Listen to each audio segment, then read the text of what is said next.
they talking real loud. Spreading no lie, trying to bring me down. Enemies lurking, but I won't back away. Got a vision in my mind, I'm here to stay. Got my crew beside me, we rise like a tide. When the storm gets rough, we ain't gonna hide. Poppin' till it's swilling, but it won't touch me. Only love around, that's how it's gonna be. Keep moving forward, never looking back. The truth's in the power, it's an unstoppable track. In the city lights where dreams collide, we hustle through the night, fire in our stride. Whispers in the dark can't dim my glow. With rhythm in my soul, I'm ready for the show. We break the chains, rewrite the rules in this concrete jungle where nobody's fools. Unity sings louder than the lies they scheme. In the heart of the struggle, we dare to dream. Keep moving forward, never looking back. The truth's in the power, it's an unstoppable track. Another Queen Ahmadiyyah production. Haze on the corner, they talking real loud. Spreading no lie, trying to bring me down.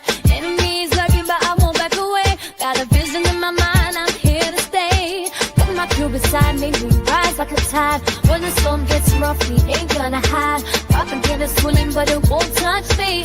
Only love around, that's how it's gonna be. Keep moving forward, never looking back. The truth's in the power, it's an unstoppable track.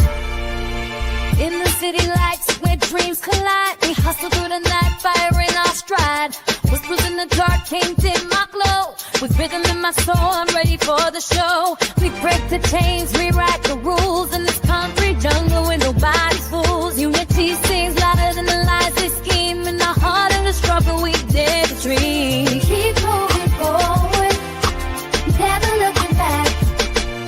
The truth's in the power, it's an unstoppable track. Haze on the corner, they talking real loud. Spreading no lie, trying to bring me down. Enemies lurking, but I won't back away. Got a vision in my mind, I'm here to stay. Got my crew beside me, we rise like a tide. When the storm gets rough, we ain't gonna hide. Poppin' till it's swilling, but it won't touch me. Only love around, that's how it's gonna be. Keep moving forward, never looking back. The truth's in the power, it's an unstoppable track. In the city lights where dreams collide, we hustle through the night, fire in our stride. Whispers in the dark can't dim my glow. With rhythm in my soul, I'm ready for the show. We break the chains, rewrite the rules in this concrete jungle where nobody's fools. Unity sings louder than the lies they scheme. In the heart of the struggle, we dare to dream. All right. Hello, everyone. Thanks for tuning back in once again to the original Queen Ahmadiyyah Shakur show. I'm your host, Queen Ahmadiyyah Shakur, and this is your morning wake-up call. So as you're coming in, please feel free to go ahead and subscribe to the channel if you haven't done so already. Be sure to click that notification bell and click the word all so you're notified each time the Queen Goddess goes live. Okay, so let's get into it. Everybody hit that like button. Don't forget to follow me on Instagram at Dr_A_Shakur. Also, you can follow me at TikTok. I'm sorry. You can follow me at Twitter at DGoddess27. And as per usual, if you don't like what the Queen is cooking, you already know what to do. Okay, so let's get into it. Hold on just a second. I lost one of my receipts. Okay, here we go.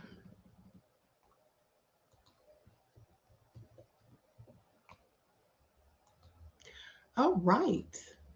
So hello, everybody. Now, before we get started, we're going to have a brief word from our sponsor. Hey, Easy, All Hell No, the House, Claudette, Gwendolyn, Christopher.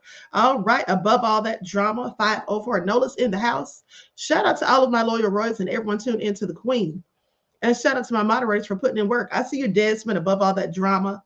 All right. Cinchi Prophetic Bastard is here. All right. That's a hell of a name. Most hated bronze flat power God is in the house. Bithia. Okay, so let's get into it without further ado. Hey, Auntie Leah.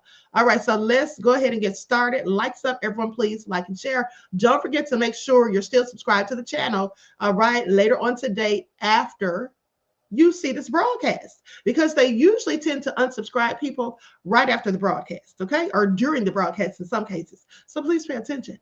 All right. Do not buy 12 Tribes on Earth hair growth oil and hair magic elixir unless you want super healthy, gorgeous hair that grows. They have a whole line of amazing hair growth products, including hair growth leave-in conditioner spray, hair growth shampoo, hair growth spray, and hair growth butter. I'm starting to sense a theme here.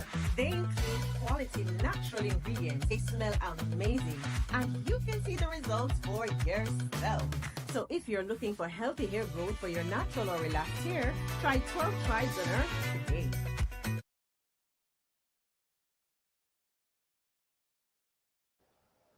Okay, so with that all been said, don't forget you can purchase 12 Tribes oil for your hair at Etsy.com. Just look for Lisa Crafts. You can also find it at Walmart.com. Okay, so let's get started. Lights up, everyone, please like and share. Thank you in advance. So y'all, Diddy is really doing the most right about now. Diddy is desperate. He's worried, very concerned. The charges are stacking up. They keep coming back with more charges. And now they talked about that woman dangling from the balcony. So he might be facing attempted murder. Who knows what they're going to do with that? But nonetheless, Diddy has reached out saying that he wants to have a black female attorney. Yeah, I find it all very interesting because, of course, he wants to do that for the optics. Okay, he wants to do that for the optics. But not only that, he also has Young Thug's attorney on his team, because now they're saying that Young Thug's attorney, Brian Steele, has actually petitioned. Okay, he's filed paperwork to become one of Diddy's lead defense counsels. Okay, so please pay attention. Honey, Diddy said, y'all think y'all gonna hold him down? Not so fast. Okay, not so fast. So let's talk about it. Lights up, everyone, please like and share. Thank you in advance.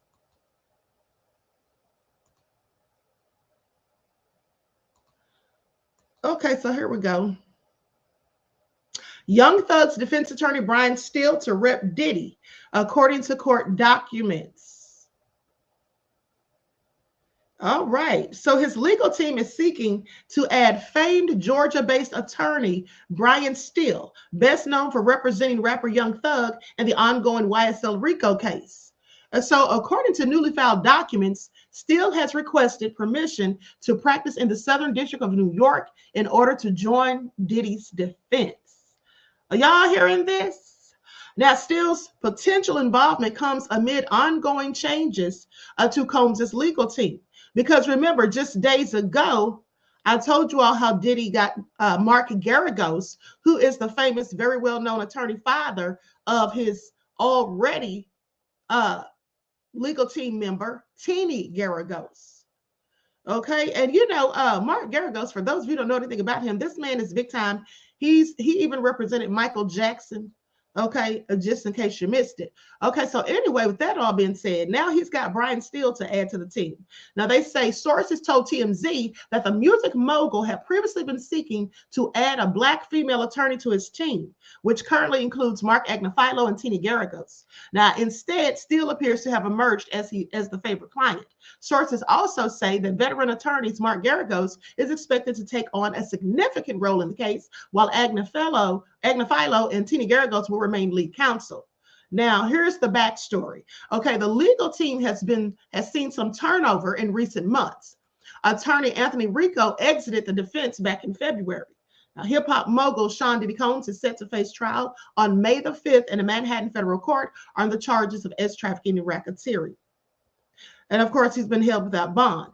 Now, a superseded indictment filed earlier this month added 2 new charges, accusing Combs of compelling a woman identified as victim 2 into prostitution between 2021 and 2024, and transporting her and others for similar purposes. The indictment also details allegations of violence, intimidation, including blackmail, arson, and physical assault, okay, and used to silence victims, of course.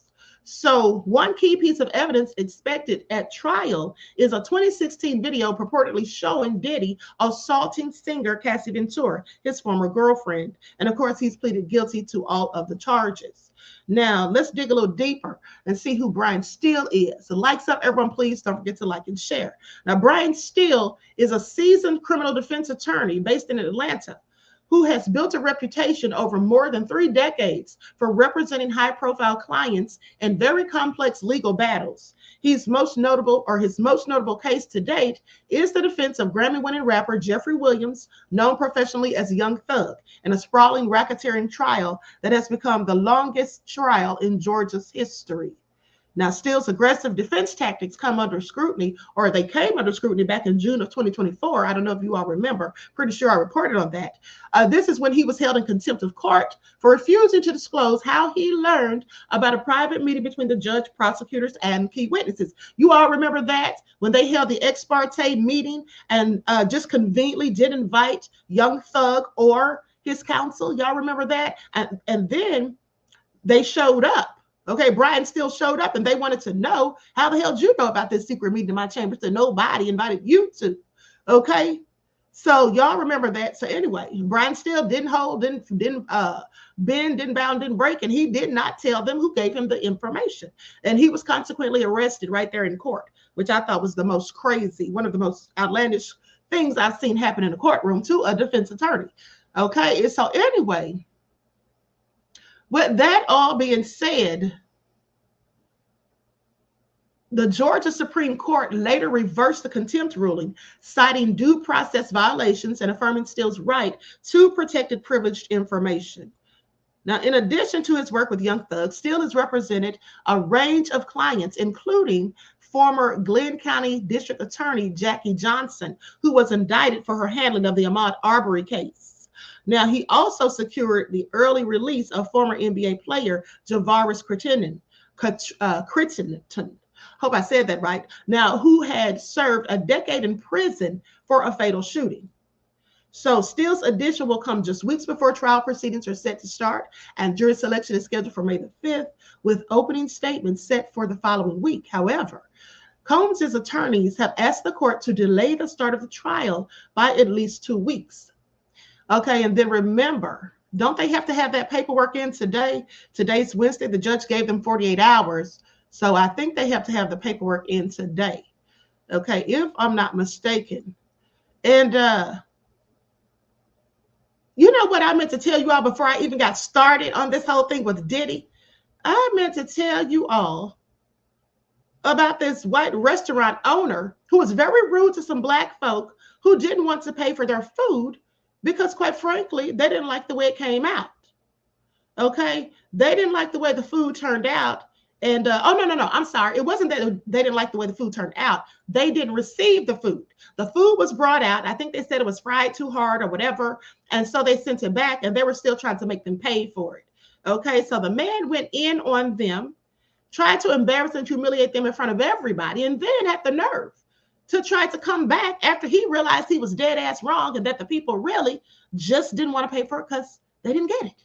Okay, so once he realized his mistake, he tried to come back and explain and all that, honey. Nobody's trying to hear any mayo-splaining it at this point, okay? That's what we're not trying to do after you've already embarrassed these people. And then he's trying to emphasize, that it wasn't because they were black. Yeah, well, I'm pretty sure it was, okay? I'm pretty sure that's exactly why it was, all right? Because, when these racist people, whether you're in an Asian beauty salon or a nail salon or a beauty supply store, when they accuse you wrongly of something and then find out that they were the one that were in the wrong, they never apologize. And then they tell you just what the white men said. Don't ever come back here again. That's what he told them. Okay, that's what he told them. That's how you know it's all because they were black. Because had it been somebody white, wouldn't he likely have apologized or whatever? I just have questions. Okay, and he definitely wouldn't have tried to embarrass them like that, because that's exactly what he did. And so anyway, let's get into it. Like stuff, everyone please like and share. I'm going to go to the video, and then I'm going to let you see when he tried to post this little stuff on social media, trying to get people, to feel like, it's nothing to do with race. See, here's the thing. He knows now that he's going to lose business likely. Now, I'm just saying, if it were me, I don't know why these black people were eating in his restaurant anyway, because it's really giving, Yeah, I just want to be there. He looks like a racist. Okay? He looks like exactly what he is all I'm saying. Now, you may say you can't tell what racists look like, but sometimes you actually can. Okay, sometimes you actually can. Okay, please pay attention. All right, please pay attention, honey, because here he is right here. Try to hear this now. This lovely couple has ordered $137, which we order all the time, food all for the the time. 45 minutes they've been here, and they are refusing to pay. My wife ordered the pork chops that were cooked too hard. We said we didn't get the pork chops that is on there. Call not call the piece up here. Go ahead. Yeah, go ahead. We never said we wanted to get her. Oh, our money's gone. I want everybody to hear. My husband is a disabled veteran. He works a job as well. We got plenty of money. We're not refusing to pay. Listen. We said we are refusing to pay for the pork chops we never got. This is what I want from y'all. I will not be bullied in my own restaurant. Bullied? Somebody to come in here. You bullying the customer of any kind. Free food. So this is what I want from y'all. I want y'all to walk out the door and don't ever come in this restaurant again. Oh, we won't. We wasn't planning. Thank you. Yes, sir. Thank you. We're just asking what we did not get to be taken off the bill. That's all. The pork chops we didn't receive. That's what I was asking you to take off.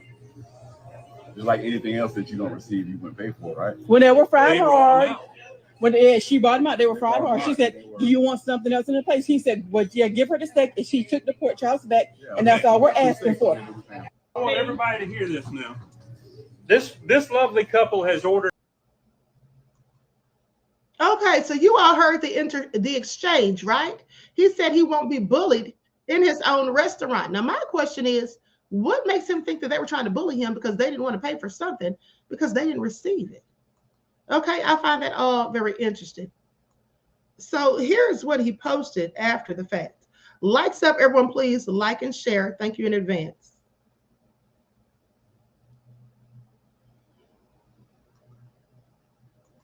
Hold on, beloveds.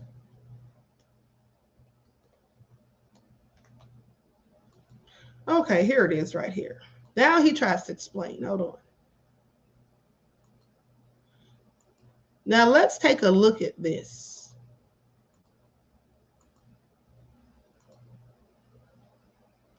Okay, South Carolina restaurant owner apologizes for overreacting after attempting to humiliate a couple over a pork chop. There are several circumstances that occurred before she started filming that y'all didn't see. That's what he says. Okay, please pay attention. Now, his name is Christopher Philip Waldman Jr., and he's the owner of the restaurant. I don't know if they mentioned the name, but if so, I'll let you know. Okay, he says to everyone that happens to see this from the grill page, there is a video circulating again from when we first opened. I have said before, and I'll say again for everyone new, I apologize for reacting to that couple the way I did. There are several circumstances that occur before she starts filming that y'all don't see. And that doesn't excuse my reaction at all, but that does explain why it happened. It has nothing to do with race, color, creed, religion, nothing. Okay, to add, they were dissatisfied. Doesn't really matter, but why? But it wasn't handled correctly. Now he's saying it doesn't really matter why, because he doesn't want people to know, apparently, that they were dissatisfied with his food. Okay? Now he says, I was trying my best not to comment. I truly thought this would blow over. Now I got people calling and threatening my life and life of my family. First of all, nobody's threatening his life. He's lying. Okay, he's lying. What he is doing here is trying to leverage this, backlash that he's likely gotten. He's trying to use that as to paint himself as a victim. Why would anybody threaten him? And then if he's saying people are threatening him, he's implying that it's people who look like us, because the people that he humiliated or tried to humiliate were people who look like us. And we all know that Black people are not going to threaten you over something so minuscule. Please sit down somewhere, sir. That's what y'all do, not us. Okay, thank you.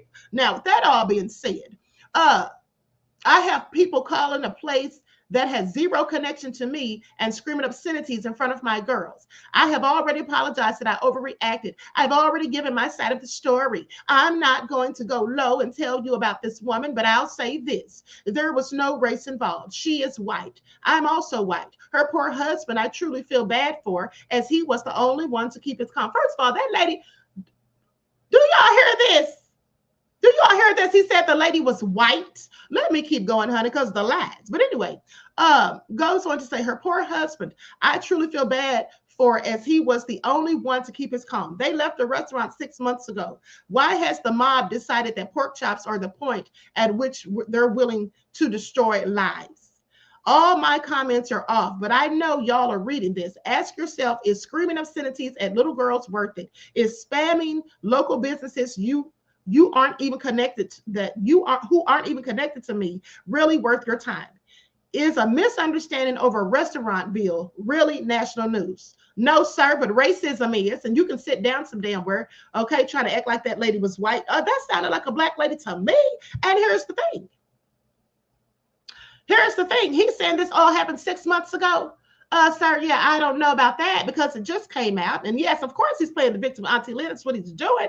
Okay, trying to get public empathy and sympathy, talking about people threatening him and all of this. And then here's the thing about devils like him, because he is a devil. A racist devil is what I'm saying. The thing about these types of people is when they get caught being racist or doing their shenanigans, they very often want to try to minimize their own culpability and act as though they didn't do anything and you didn't see the first of the story and that something happened before that led up to it. And then he says, but even though that doesn't excuse my reaction. Well, if it doesn't excuse your reaction, why are you bringing it up? How is it relevant to the story? Okay, so please sit down somewhere, sir. If I were them, I would never eat there again. And here's the thing. He said this also happened when the restaurant first opened. Now, that's interesting because I heard the lady clearly say that like we do all the time. He said they ordered such and such in 40 minutes. She said like we do all the time. So clearly they were regular people, regular customers who come there. Okay, but looking at him, like I said, he couldn't cook me anything to eat. All right, nothing. That's what he couldn't do because he looks just like what he is, a whole racist.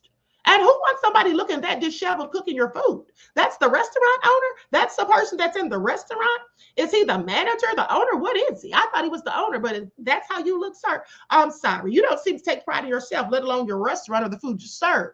Okay, now the lady said that he cooked the pork chops too hard and they didn't want it. And they sent it back. So how are you going to try to make somebody pay for something, honey? Please make it all make sense, okay? It's all I'm saying. Please make it all make sense. I just wanted to share that with you all and then tell you how once they do something, I apologize already. Here's the thing. Nobody has to accept your apology. Okay. And is your behavior going to change? It likely isn't. Okay. He's just now trying to say he's sorry, like I said, to save face and not to lose customers. That's all that is, honey, at the end of the day. And so please pay attention. These people are something else. Absolutely something else. Okay. So anyway, that all being said, now let's go back to what I was saying about Diddy. Okay, because here is Brian Steele's pro hoc vice notice for him to see Tony Busby. This is all you had to do. Tony Busby, I'm talking to you with your little lying, no good self, allegedly. I'm talking to you because all you have to do is fill this out so you can work in the Southern District of New York. Okay, it's just one page. He filed this one yesterday. All right, United States versus Sean Combs defendant has motion for admission, pro hoc vice. Okay, pursuant to Rule 1.31 of the local rules of the United States Courts of the Southern and Eastern District of New York, Brian Steele hereby moves this court for an order for admission to practice pro hoc vice to appear as counsel for Sean Combs, defendant, in the above captioned action. I am a member in good standing of the bar of the state of Georgia, and there are no pending disciplinary proceedings against me in my state or federal court. See attached certificate of good standing, Exhibit A. I have never been convicted of a felony. I have never been disbarred or denied admission or readmission by any court. I have been administratively suspended, then reinstated and censored, but then vindicated by courts and provide the facts and circumstances surrounding those instances in the attached affidavit pursuant to local rule 1.3. Okay, now he said he has been administratively suspended, but he was reinstated. So that means that after they did their little investigation, they saw that he didn't do anything wrong. He was censored, but then vindicated. And when we talk about him being censored, that was likely with the case of little Young Thug when they arrested him and then it was dismissed. Okay, they dropped the contempt charges. So anyway, with that all being said, Brian Steele is Team Diddy. Okay, Brian Steele is Team Diddy. With that all being said, Diddy is very desperate. Okay, he's very, very concerned. And as he should be, honey, because he's got a lot on his plate and it's all due to his own nefariousness. But here's the thing also. Remember those freak off videos? Remember how days ago they were talking about, you know, on the questionnaires, is it going to say anything about, or they want to ask the potential jurors about their thoughts on sex, you know, with multiple people, illegal substances, and violence, okay? Because they know they're going to see that video of Cassie being beaten by Diddy, but they're not sure if they're going to show the freak off tapes yet. The judge and the prosecution have not said as of yet if they're going to show it. They likely are, or they may, I don't know. But nonetheless, they still have to ask these questions during the questionnaire period or on the questionnaire, because if they do decide to show them, they definitely don't want people who are prudes or people who feel some type of way about that sort of thing to be one of the potential jurors. So they're asking those questions so they can hopefully eliminate the people who may be biased in that aspect. Now, Diddy wants a black woman in his corner when his federal trial begins in less than 3 weeks. And that's why he's searching for a new attorney to add to the defense team. Sources with direct knowledge tell TMZ Diddy's attorneys are searching for a black female attorney to join the team of Mark Agnifilo and Attny Garagos. But keep in mind, the mogul's attorneys have already raised race as a critical part of its defense, accusing the feds of trying to take down a rich, successful black man. Right, Mark and Attny are both white, so that could be why Diddy is looking to diversify his panel of counselors. But we're told this new addition is not just for appearances. And the new attorney must have the legal chops to tackle what's sure to be a hard-fought case. Our sources also say high-powered attorney Mark Garagos will have a significant role in Diddy's case. Regardless of who else Diddy finds to join his personal dream team, we're told that Mark and Attny will continue to be lead counselors. Now, as reported earlier, one member of his team, Anthony Rico, who is black, jumped ship in February. Diddy's attempt to find a black woman to represent him comes virtually at the 11th hour, okay, right at the last minute. Jury selection in federal trial is scheduled for May the 5th, with opening arguments coming 1 week later. But Mark and Attny have asked the judge to push the start at least 2 weeks. Here's the thing. I don't know about you guys, but I cannot wait to hear these opening arguments, okay? That is going to set the tone. I want to hear these opening arguments. I can only imagine what Mark Agnifilo's opening argument is going to be, or is he going to let Attny Garagos do it? I'm thinking that Mark Agnifilo should deliver the opening argument, okay? It will probably be more impactful, in my opinion. Now, you see, the opening argument and the closing are like the meat and potatoes, as far as I'm concerned. All right, especially in a case like this. So anyway, y'all heard that, honey, what Diddy said. Diddy said he needs a black woman.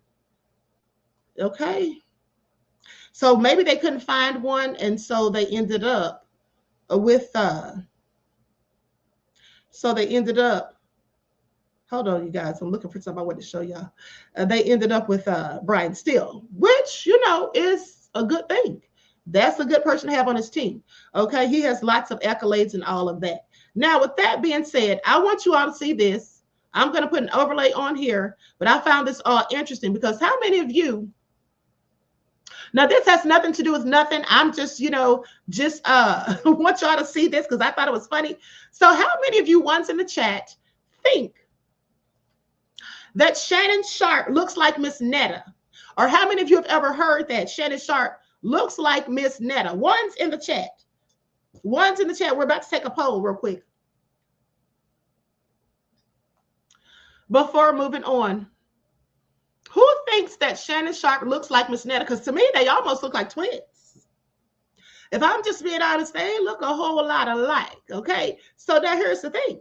So Shannon had, what's the funny guy named? Funny Marco or whatever they call him. He and Ocho Cinco were talking to this dude. And then so the dude told him he looked like Miss Netta. Asked him if he'd ever been told that, but hold on. I'm going to the footage. Oh, that crazy bitch Eric said, I'm through, Queen Honey. Shannon is through. Okay, after they asked him this. Hold on. Now, let me put a little overlay on here, like I said, so I don't have any copyright issues. I got time to waste this morning. Please pay attention. What's going on with this? Anybody ever told you look like Miss Netta? Oh, dang. Why do they have to have music in the background? Hold on. Let me take the overlay off so y'all can see. Because I'm going to show y'all Miss Netta in a minute. Okay. Now, who is this at the bottom? I literally can't tell. Is that Miss Netta or is that Shannon? And they just made it look like he's wearing a wig. I think that might be Miss Netta. Okay. Shannon Sharpe, I'm being told he looks like Miss Netta. It don't stop them young ones from opening up. This is what Shannon said to him. First of all, Shannon went in on Funny Marco and told him that he looks more like Miss Netta than Shannon does with the acne on his face. Shannon went in. You could tell he was low-key mad, feeling some type of way, but he kept it cute and laughed about it. And he told him that basically you look like Miss Netta. You got acne. And then he said, put on a wig or something like that. It was hilarious.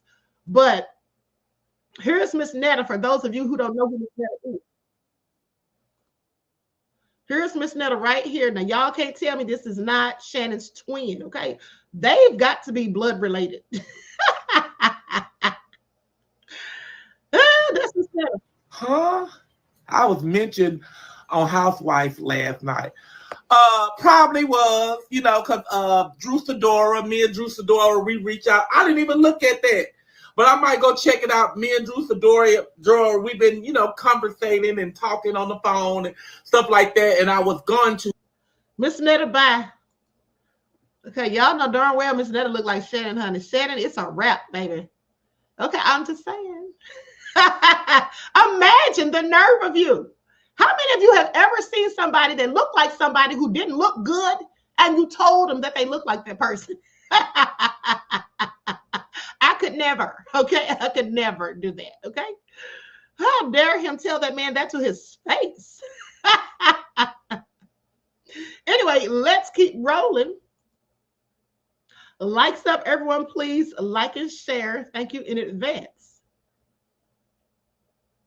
Okay, so now, hold on. Let me go to Mr. Mark Garagos, because Mark Garagos and Harvey Levin, they almost seem like they got into it. Okay, no, we're going to go to the Menendez boys. Yeah, that's another thing they were talking about. Let me pull this up real quick.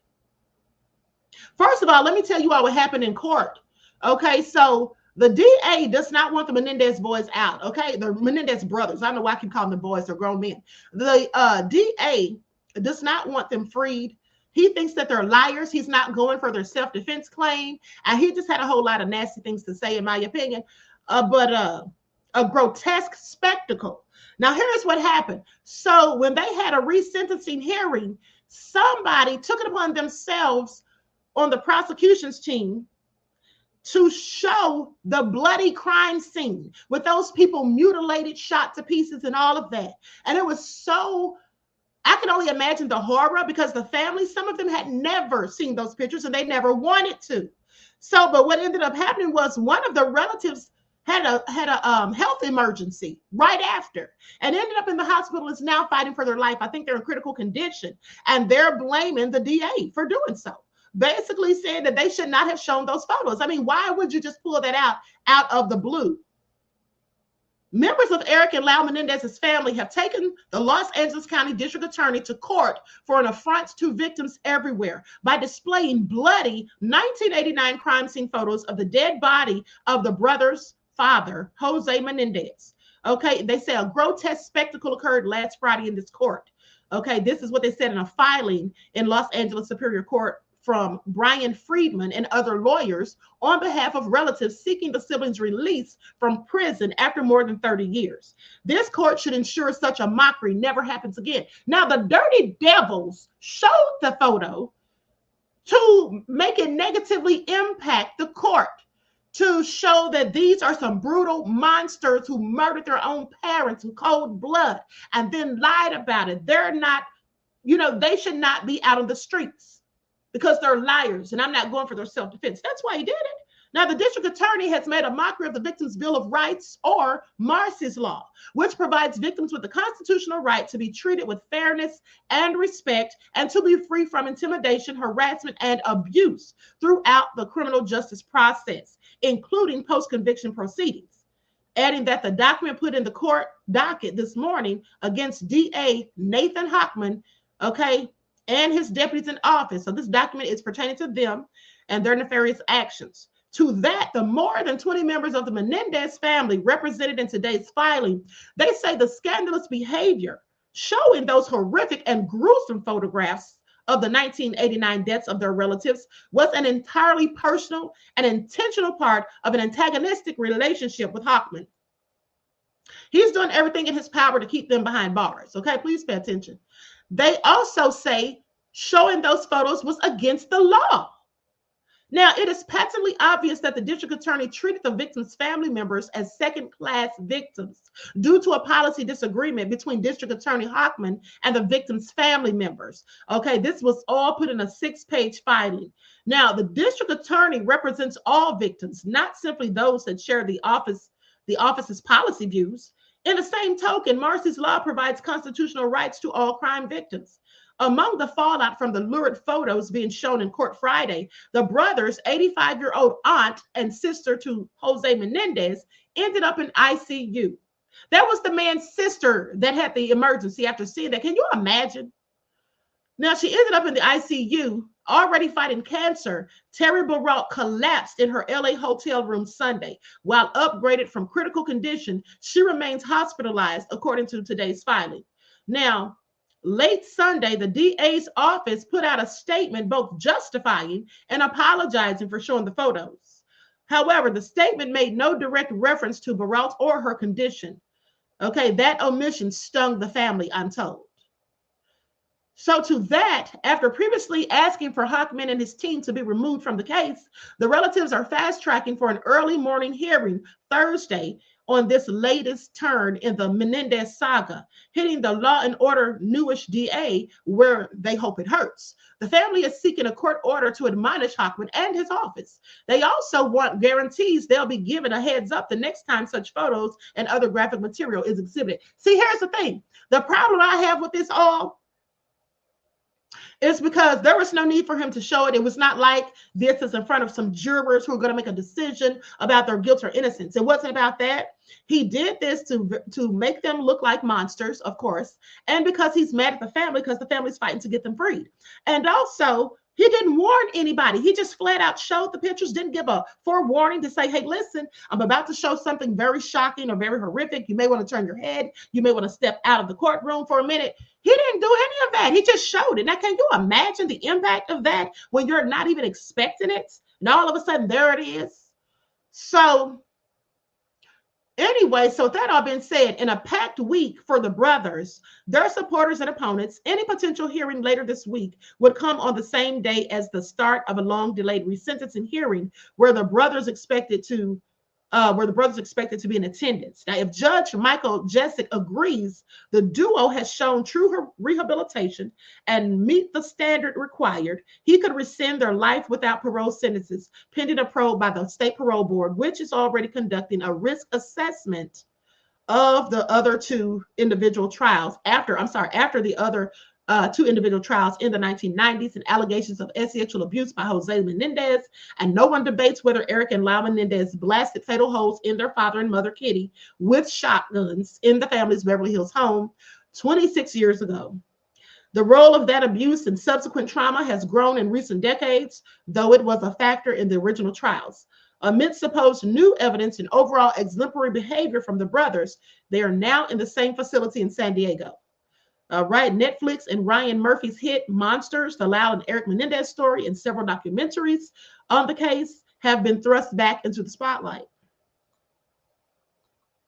In that vein, Hochman's resounding defeat of the progressive incumbent George Gascon, who introduced a motion for resentencing last year ahead of the election, set the stage for what has become a very public showdown. After weeks of consideration, Hochman last month gave a press conference to say the brothers do not meet the standards for rehabilitation. That's what he said. He really wants to keep them behind bars, okay? He really does. He has it in for them. And quite frankly, I don't know if this is for political reasons, his political motivations, or what, but he really has it in for them. Now, he had a press conference to say the brothers do not meet the standards for rehabilitation, okay, and his office was withdrawing the resentencing motion for reconsideration, and it was at Friday's hearing where the vivid photos were displayed that Jessic rejected the DA's move and ruled a formal resentencing hearing would go ahead this week. So here's the thing. He was basically saying, no, I'm not going to resentence them. They can stay where they are. But the judge said, oh, no, that's not how that's going to go. They are going to be resentenced, okay? Now, the Los Angeles County DA's office did not respond to requests from Deadline for comment on Tuesday's filing by the family. One side or outside of the motion itself, the family said today that life is not black and white. It's messy and painful and complicated. But believing in redemption doesn't mean we've stopped being victims. It doesn't mean we should be treated with contempt, because that's why he did. He was being very contemptuous, okay? We're asking the court to recognize that our constitutional rights matter and to ensure that the district attorney's office follows the very letter of the law they are charged with to uphold. Okay, so y'all heard it. Y'all heard it. I mean, that was just ghastly that he even had the nerve to do that. I find it so crazy. Likes up, everyone, please like and share. Okay, so now let me go to this other video where Mark Garagos is talking about it. Let me cue this real quick. Likes up, everyone, please like and share.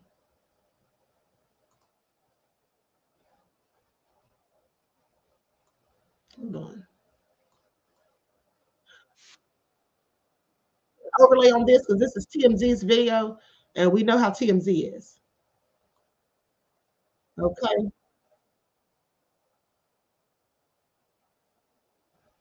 Okay, let me share my screen.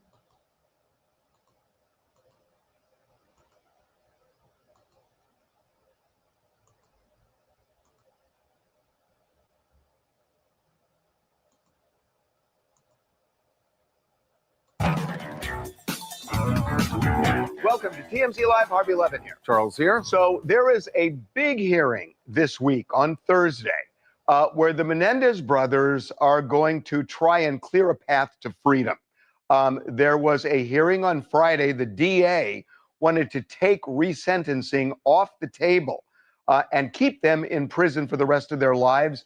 The judge rejected that and said, nope, we're going to have a resentencing hearing. Right. And remember, it was the previous DA who had even raised the issue of the possibility of resentencing. Promoted it. Yes. George Gascon was very much in favor of it, clearly. But the guy who beat him at the polls last year, Nathan Hochman, who is now the LA County DA, opposes this and does not want them to get out, and made his case in court on Friday.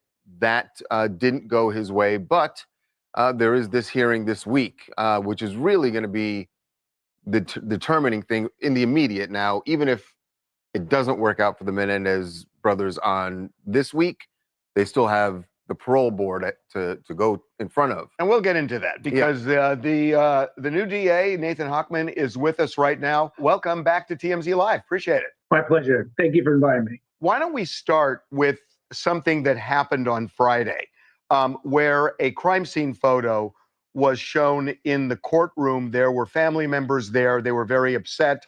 Jose Menendez's sister had a medical emergency yesterday. She was unresponsive. She's in the hospital in critical condition. Family is saying that it was triggered by showing the photo. My understanding is you have said you kind of regretted your DA showing it. I'm wondering how you feel about that. What we said is that we have described in words this brutal killing, that this picture has been out there for well over a year, repeatedly on the Netflix documentary. But to the extent that we were going to not only describe what happened with words, but showed a picture of the killing, one photo for about 2 minutes.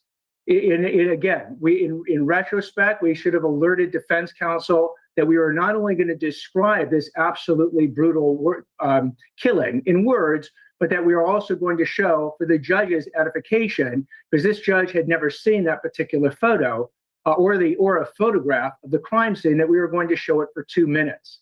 And to the extent that we did not provide that notification to the victim family members, we've apologized. The bigger point that I keep thinking about is this is already before the parole board. If they are resentenced, all it means is it's going to go to the parole board, but it's there anyway because the governor's already sent it. So to me, this whole thing at this point is irrelevant. So why even wage the fight? Because it's there. The best they can do is get it to the parole board. Gavin Newsom already sent it to the parole board. So this hearing doesn't seem particularly relevant in terms of resentencing. Well, here's where it was relevant, and here's why we went forward with the hearing. But you're absolutely right, Harvey, that all roads lead to Gavin Newsom, whether it's through resentencing to the parole board to Gavin Newsom, or it's from the parole board directly to Gavin Newsom exercising his clemency power. Right. Ultimately, Gavin Newsom will have an opportunity one way or the other to decide whether or not to release the Menendezes, and that's on Gavin Newsom and whatever criteria he uses to make that decision. As far as resentencing goes, the one thing I would disagree with you, Harvey, is that you said that the district attorney's office opposed resentencing. That's actually not true. There were two paths to get to the resentencing hearing. One was the court's own motion, which we said we were prepared to go forward with, so we fully intended there to be a resentencing hearing. The second path, though, is through the prior DA's motion to get a resentencing hearing, and that's where we had a disagreement. The prior DA focused not at all on the crime itself, all the lies that were told, the self-defense defense that was a total concoction and fabrication. Well, can I stop you on that? Can I stop you on that? Because Sure. I've heard you say that before. The reality is, in the first trial, the judge gave an instruction of imperfect self-defense, and they listened to the allegations of sexual abuse. Half the jury said manslaughter. In the second trial, the same judge did not give that instruction, and so the jury found they were guilty of murder. But half those jurors, when they had the option, said manslaughter. So it seemed to work in that respect. You are correct as it pertains to Jose Menendez, or excuse me, as it pertains to Kitty Menendez. In the second trial, there was not an instruction of imperfect self-defense given for Kitty Menendez, in large part because if you remember, after Kitty Menendez was initially shotgunned, she lay on the floor bleeding, probably not even bleeding to death. Had they called 911 and got an ambulance there, she might have lived. But instead of calling 911, they went back into their car, reloaded a shotgun, put it up against her cheek, and pulled the trigger. Okay, so let me pause right there for a second. Okay, so let's talk about imperfect self-defense, okay? Because at the end of the day, that might be something that Carmelo Anthony uses, that they want him to use. Okay, so let's talk about it. Imperfect self-defense is a legal concept, okay, that basically acknowledges the defendant's honest but unreasonable belief in the need to use force in self-defense. Now, it's not a complete defense that exonerates the defendant, but it can reduce the charge from murder to voluntary manslaughter, mitigating the potential penalty. Okay, the core element of imperfect self-defense is that the defendant genuinely believed they were in danger, but that belief was not objectively reasonable. Okay, so they might try something like that with Carmelo. I'm not sure. Now, the defendant's belief in the threat or the necessity of using force must be unreasonable, meaning a reasonable person in the same situation wouldn't have reached the same conclusion. Okay, imperfect self-defense doesn't fully excuse the defendant's actions, but it can reduce the severity of the charge. I think that Carmelo Anthony should just get self-defense, period, and that should just be the end of it, because that's a stand your ground state. You don't have a duty to flee or anything. But if not, if they and also they should definitely reduce his charges, because there's no way it's first-degree murder. That's just BS. Okay, so he should have been charged with manslaughter in the beginning. But here's the thing. And I know I'm getting off topic, but we're going to get back to the Menendez brothers in a minute. But the bottom line is, if they keep Carmelo Anthony's charges at first-degree murder, then what could happen is when he goes to trial and they give instructions to the jury about the determination of someone being guilty of murder in the first, well, he is not going to fit the criteria. He's just not going to fit it because he didn't do any of the things that lead to someone being charged with murder in the first, with capital murder. So what I'm thinking is that the prosecutor knows this, knows that it is a murder in the first. Of course he knows it. But what he may be hoping is that during the trial, the jury will come back and say, well, wait a minute, can he be charged with something else? Can we get him on a lesser charge? Because this doesn't seem like first-degree murder. How about voluntary manslaughter or involuntary manslaughter? Something like that is maybe what the DA is hoping for. But here's the thing. It is just really self-defense. He should not even be in jail. Do you all remember how long it took them to lock up that woman that killed the black lady for knocking on her door? How long it took them to arrest Courtney Clenny? I just have a whole bunch of issues with this. But anyway, let's continue. Sorry for getting off track. In the first trial, the Menendez brothers, without expert testimony presented by the people, were allowed to say that the parents were actually walking towards them when they got shot. Turns out when they recreated the entire scene, the parents were on the couch when they first got shot. Then mom was on the floor, bleeding, not dying, but bleeding, when they went outside, reloaded the shotgun, put it up against her cheek, and pulled the trigger. So my point to this is this. With this self-defense defense, whether presented in the first trial, presented in the second trial, we have gone through with an 87-page filing that analyzed the pre-planned alibi. Because remember, the self-defense requires them to have an actual fear of imminent harm that night, that exact moment in time when they open up their shotgun blast. They didn't. They bought those shotguns, as you're aware, 2 days before in San Diego under a fake name and fake IDs. I thought it was 2 weeks, actually. Been in a car accident? Here's exactly how to get every dollar you're owed. If you've been in a car... 2 days before. Oh, it was 2 days? Okay. 2 days before. On a Friday night, they managed to drive from Los Angeles to San Diego. Probably took them a long time to get there, by the way, but they wanted to make sure they were distanced from the shotguns. So they bought them in San Diego under a fake name and a fake address, using Lyle's Princeton roommate's ID in order to do it. So again, they had all the premeditation, the deliberation. Listen, what is this dude's point? Why is he going back down memory lane, bringing up the specifics of the case? Okay, dude, we already know the specifics of the case. This happened in 1980-9. They went to trial in the 90s twice. Okay, we've heard it all. We've seen it all. We don't need you to sit here and give a Harvey a rundown. What he's trying to do, please pay attention, is he's trying to sway public opinion. That's what he's trying to do. And he's very upset because people are not going along with his bullcrap. And he's trying to use that, he's telling you all these things. Oh, they went back over and they shot her in the cheek and they did this. We saw the damn movies, okay? Let them out of prison. At the end of the day, their father did what they say he did. I have always felt that in my spirit. And when I told you all the connection between his father and Diddy, please pay attention for anyone who missed it. And remember, you heard it here first. Lyle Menendez and Eric Menendez's father, Jose, worked for MCA Records. He was a music exec, okay? He worked in the record industry. These people in the record industry have a nefarious history of doing such things as bursting people's chakras, okay, going in people's back doors violently, and he did this to his own sons. They said he did it, and I believe it, because if you saw the movie or read some of the court transcripts, Jose Menendez was allegedly messing with males behind his wife's back.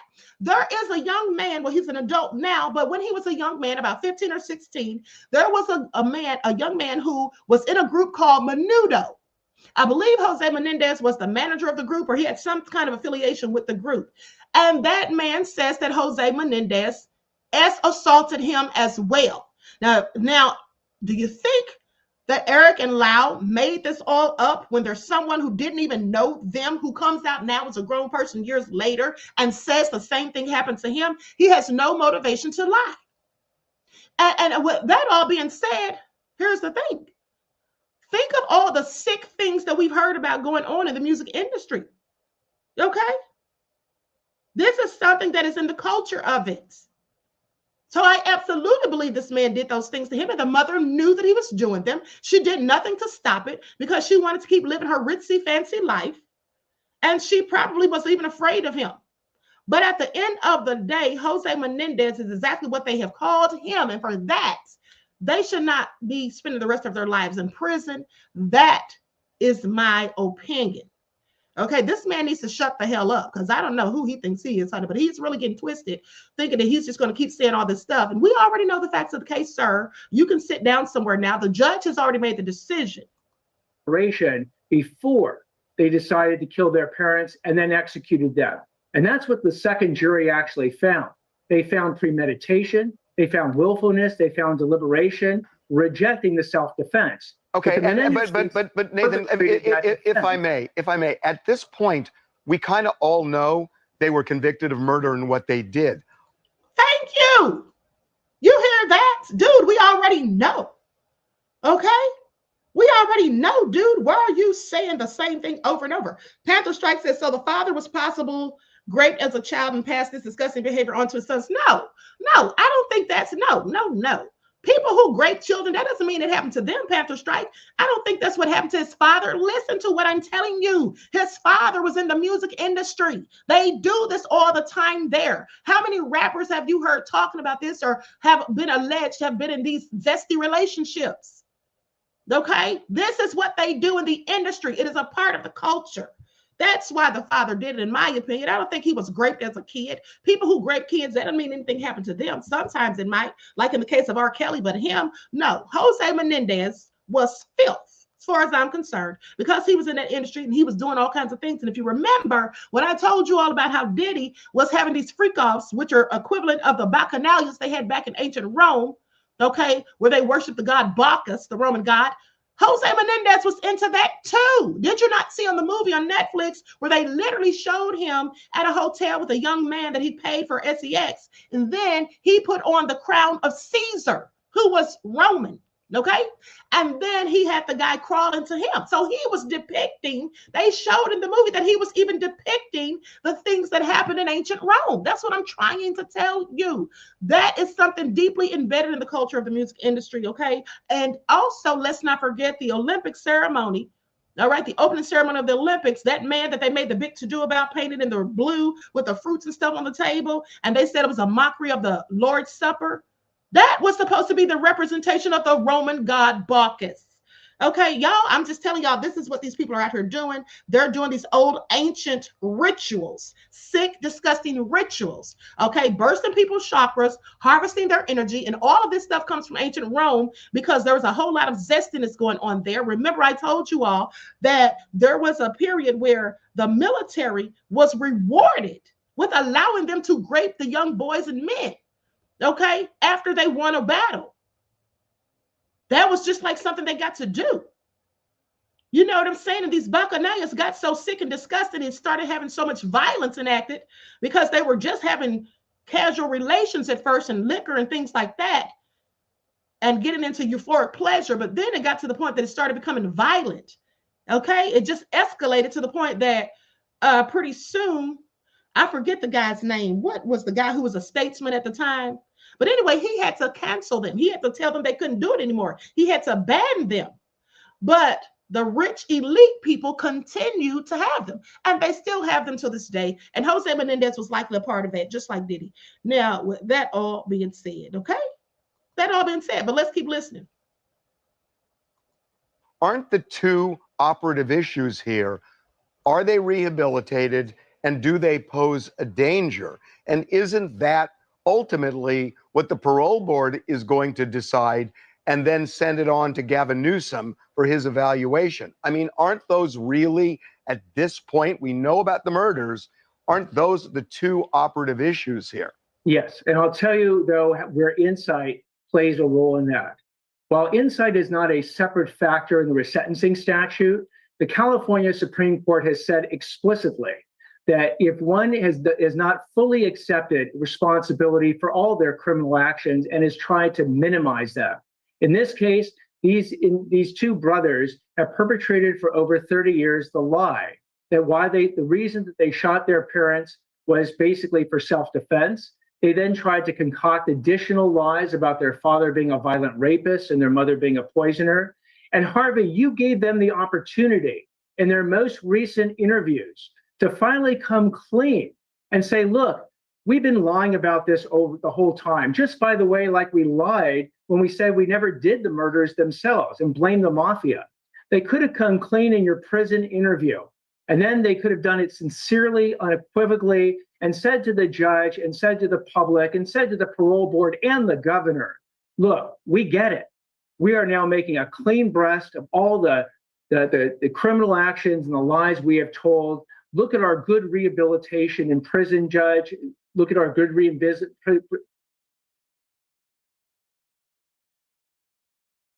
Listen, I'm getting sick of listening to him because he's just full of crap. He's painting a narrative. He's sitting here trying to make us think that the only reason he doesn't want them out is because they never owned up to the lies that they told, this, that, and the third. So the lies have already been exposed. What do you need them to come out and write a letter apologizing for it? We already know that they lied. Okay, we already know that they tried to say the mafia did it in the first place. We already know that. Okay, at the end of the day, of course they lied about it. Who's going to do something like that and come and admit that they actually did it? That's what people do. They lie, sir. That's why they had 2 trials. Like, this man is really getting on my nerves. Okay, I'm just over it at this point. Let me hear two more minutes of what he has to say, and then that's a wrap. Our rehabilitation, parole board, Governor Newsom. In just over 2 minutes, I'm going to show you how I created this ebook using a feature called... And let us out. Well, I want to thank you for 2 things. One, coming on TMZ Live again, and 2, plugging my podcast. Well, you know, Harvey, again, when you do good work, I mean, you got them to interview with you, and I expected. When I tuned into the prison interview, and truth be told, I did, I thought to myself, here it comes. No, he needs to shut the hell up. He said he thought to himself, oh, they're finally going to come clean. Dude, shut the hell up. What do they need to tell us that we don't already know, you freaking idiot? But hold on. Let's hear him talking at this press conference, if I can muster it, okay? Please pay attention. Defense has now argued the following. They've said to resolve this case, jurors had to decide a single critical question. Was Jose Menendez molesting his sons? The problem with saying that that is the critical question in the Menendez trial is that it's wrong. The jury never, in any of the 2 juries, had to resolve the question of whether the Menendez brothers were sexually molested. In fact, the counsel, Leslie Abrahamson, 30 years before, during these trials, properly framed where sexual abuse comes into play. What she said back then is that we have never said that because you're abused, you're justified in killing your abuser.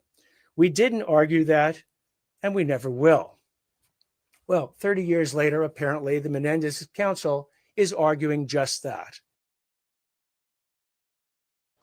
Okay, I'm literally about to puke. Because what the jury had to figure out is on the night of August 20th, 1989, did the Menendezes conspire to kill both their father and their mother that night? Did they, in fact, kill them? And what was their state of mind at that time? On the night of August 20th, 1989. Did they engage in these killings willfully, deliberately, and with premeditation, or was it an act of self-defense? They had an actual fear of imminent harm. I'm going to share my screen because I want you all to see this clown. Oh, my God. Just please listen to him. He's just so adamant about this whole damn thing. And here's the thing. He's talking about what questions they have to ask. Honey, we already know the answer. We know they did it. What more do you want? Okay. What more does he want from them, honey? Please just shut up. That both their father and their mother was going to kill them, and they acted in self-defense. The sexual abuse part, as Leslie Abrahamson recognized correctly back then, was not a 4th question for the jury to answer. So now we have a letter filed in May of 2023 that is supposedly a 1988 letter written from Eric Menendez to Andy Cano about this sexual abuse. Never discussed in any of the 2 trials when Eric Menendez testified or Andy Cano testified. And we believe it's inconceivable, as we've argued in our papers, and defies common sense, that if they had evidence that would show that sexual abuse had been communicated not just 6 years before the events, but 9 months before the 1989 killings, that it would absolutely have come out during one or both of their testimonies. That isn't necessarily true in my opinion, because here's the thing. Though they were facing trial for murder, do you really think, ask yourselves this, do you really think those young men wanted to get up there and say that they were assaulted by their own darn father? Who wants to say that? Rape victims don't want to get up in front of people and say it, especially a man. You think what man wants to get on the stand and say that? And then to have to say it about your father? Of course, they didn't mention it. Okay, that makes sense to me. I wouldn't have wanted to tell it either. The key for the trial is basically what happened that night. What was in their head that night? Sexual abuse is abhorrent, and we will prosecute sexual abuse in any form it comes.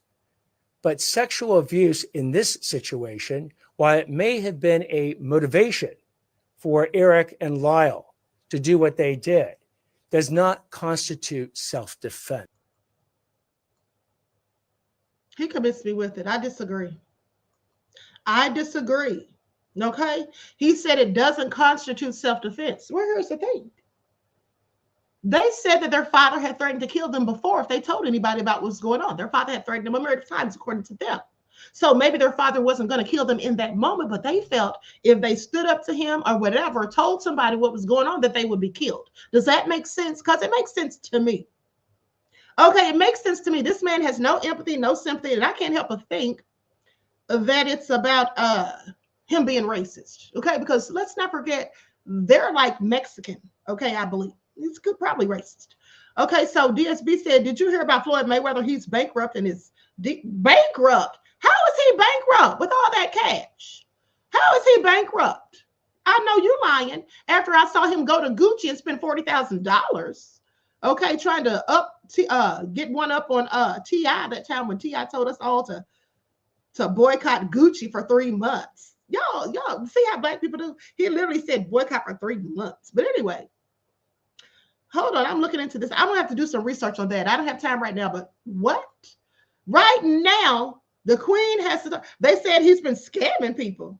I don't know. That sounds kind of far-fetched. He said he spent it all on Gucci. I don't know. Well, we know what Gucci is really worth. Okay? The rest of me series. DSB, thank you for giving me that information, honey. I'm going to look it up after this broadcast. But in the meantime, let's talk about Leticia James, because she's in big trouble, according to reports. So let's get into it. I mean, they're even reporting on her in the India Times.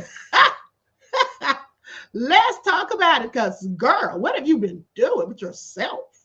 Okay? I don't like Leticia James, as you can clearly see.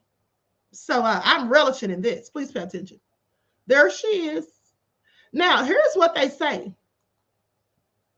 Little Miss James, the New York Attorney General, it says that she's being investigated for fraud. Okay. And she's also looking at possible insider trading around Trump's tariff pause. Okay, New York Attorney General Leticia James's office is scrutinizing whether insider trading took place in connection with President Donald Trump's 90-day pause on customized reciprocal tariffs announced last week. Now, the examination is in its preliminary stages and it's not yet a full-fledged probe. Jones's office confirmed this on Tuesday. It was not immediately clear whether specific individuals and companies were subject to the review, which was first reported by CNN. Now, shortly before the U.S. markets opened on April the 9th with indexes in free fall over tariff uncertainty, Trump declared on Truth Social that it was a great time to buy. He is so damn stupid. I mean, you know, really, as dumb as Trump is, maybe the idiot didn't realize that you can't say that. Maybe he's so stupid he didn't know. He got his dumb self on there talking about it's a great time to buy. Is he serious? But anyway, I digress.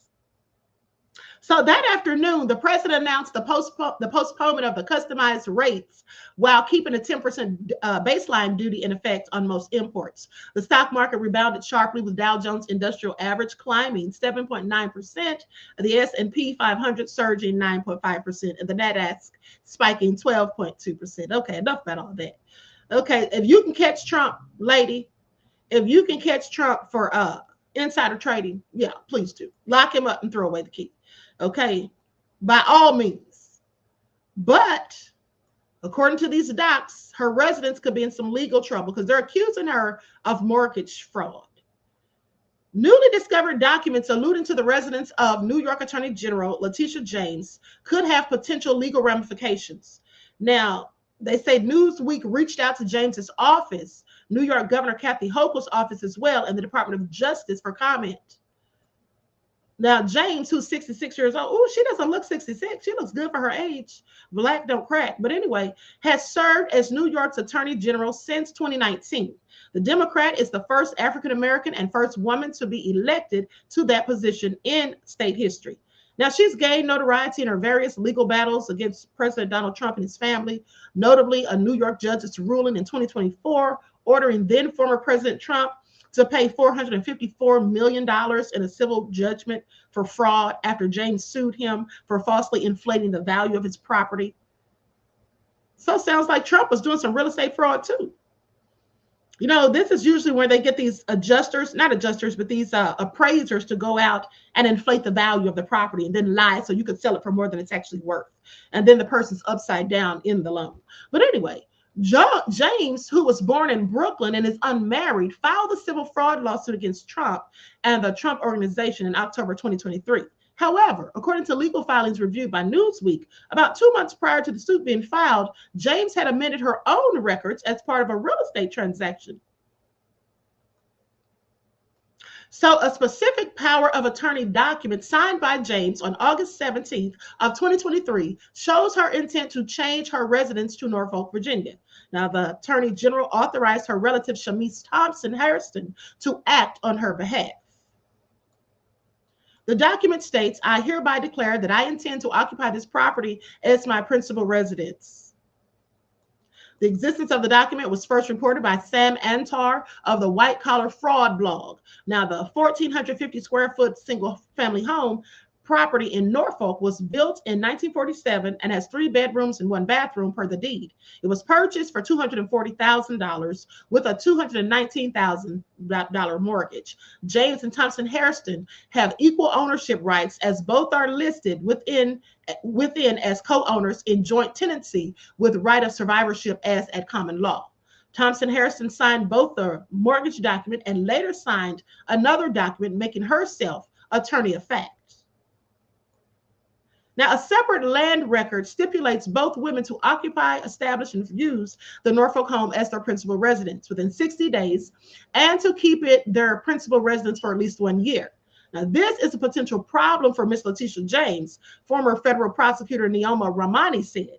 Okay, he cited New York law as it pertains to elected officials to be one potential legal roadblock. State law says the following. Now, when an office holder removes his residence from the territorial limits required by the statute, the office is then rendered vacant. Ramani once successfully led prosecution in a similar situation involving a council member of the Los Angeles City Ethics Commission who didn't live in his district and was removed. He said James may also face legal issues pertaining to fraud, saying there's potential mortgage fraud because your mortgage rates for your primary residence are going to be lower than your mortgage rate for a secondary residence, like the rental or vacation home. So she said this was a primary residence to get a better mortgage, he said. So he's basically saying that she lied. Tax fraud could also potentially be investigated, he said, citing how people routinely have different residences in other states due to lower tax rates than, say, New York or California. There's obviously no question that Leticia James is a target of Donald Trump, Ramani said. And the issue with the last 2 crimes is that they're federal crimes. So she could be prosecuted by the DOJ for something like that. See, now she's letting Trump get paid back on her, okay? Because Trump's going to come for all his enemies one by one, okay? He doesn't believe any legal entanglements would alter the outcome of the Trump fraud trial and judgment. New York City trial attorney Nicole Bernecki told Newsweek that while the Trump civil case may not have legal ramifications, it could have political ones. They say Ms. James brought a high-profile case against Donald Trump for civil fraud. Signing a false declaration to obtain any benefits generally constitutes civil fraud.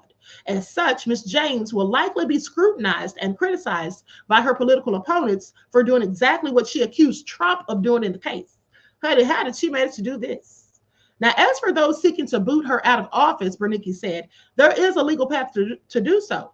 The mortgage company also has legal standing to pursue damages if lower interest was, in fact, obtained as a result of a false declaration of residency. However, this appears to be the most far-fetched scenario as litigation is timely and costly, and the potential damages would have to outweigh this expense. Now, what are people saying? Well, I'm so glad you asked. President Donald Trump on Truth Social on April the 14th, this is what he posted. Leticia James, a totally corrupt politician, should resign from her position as New York State Attorney General immediately. Okay, everyone is trying to make New York great again, and it can never be done with this wacky crook in office. That fool Trump called her a wacky crook. Do y'all hear this? Joy said Trump is nothing but guilty. Okay. Florida native said Trump is not guilty. Oh, please, honey, you know he is. TC Dan said when it comes to Trump, I'm in Letitia's corner. Honey, I'm not in either one of their corners. F both of them. Throw them both in jail. Throw the book at both of them, honey. I wish I would. The enemy of my enemy is not my friend. It don't work like that. If I don't like you, I don't like you. I don't give a damn who you don't like that I don't like. But anyway, as I was saying, he called her a wacky crook. Leticia James in 2022 told the Griot about a year before these new allegations came to light. When asked whether her office is politically motivated, she says, no one is above the law. I pursue cases based on evidence, based on facts, and based on an analysis of the law. The politics stop at my door. Well, honey, get ready for it because you might be hit with some charges yourself. Now, let's go to this video of her speaking that I just happened to come across this morning. I think she was trying to explain herself. Okay, I just saw her talking about the allegations. So let's get into it. Likes up, everyone, please. Like and share. Thank you in advance. At attorneys general representing our respective states, stand up and enforce the rule of law. The president of these United States is not above the law. No matter how rich, powerful, or politically connected you are, everyone must play by the same rules. Please sue him for us. Oh, we're going to definitely sue him. We're going to be a real pain in the And now the Trump Justice Department may be a pain in her you-know-what. The Angle has obtained shocking allegations leveled by the Trump administration against New York Attorney General Leticia James. The Federal Housing Finance Agency has sent a criminal referral to the DOJ accusing James of mortgage fraud. In a letter to Attorney General Pam Bondi, Director Bill Pulte says James appears to have falsified records in order to meet certain lending requirements and receive favorable loan terms.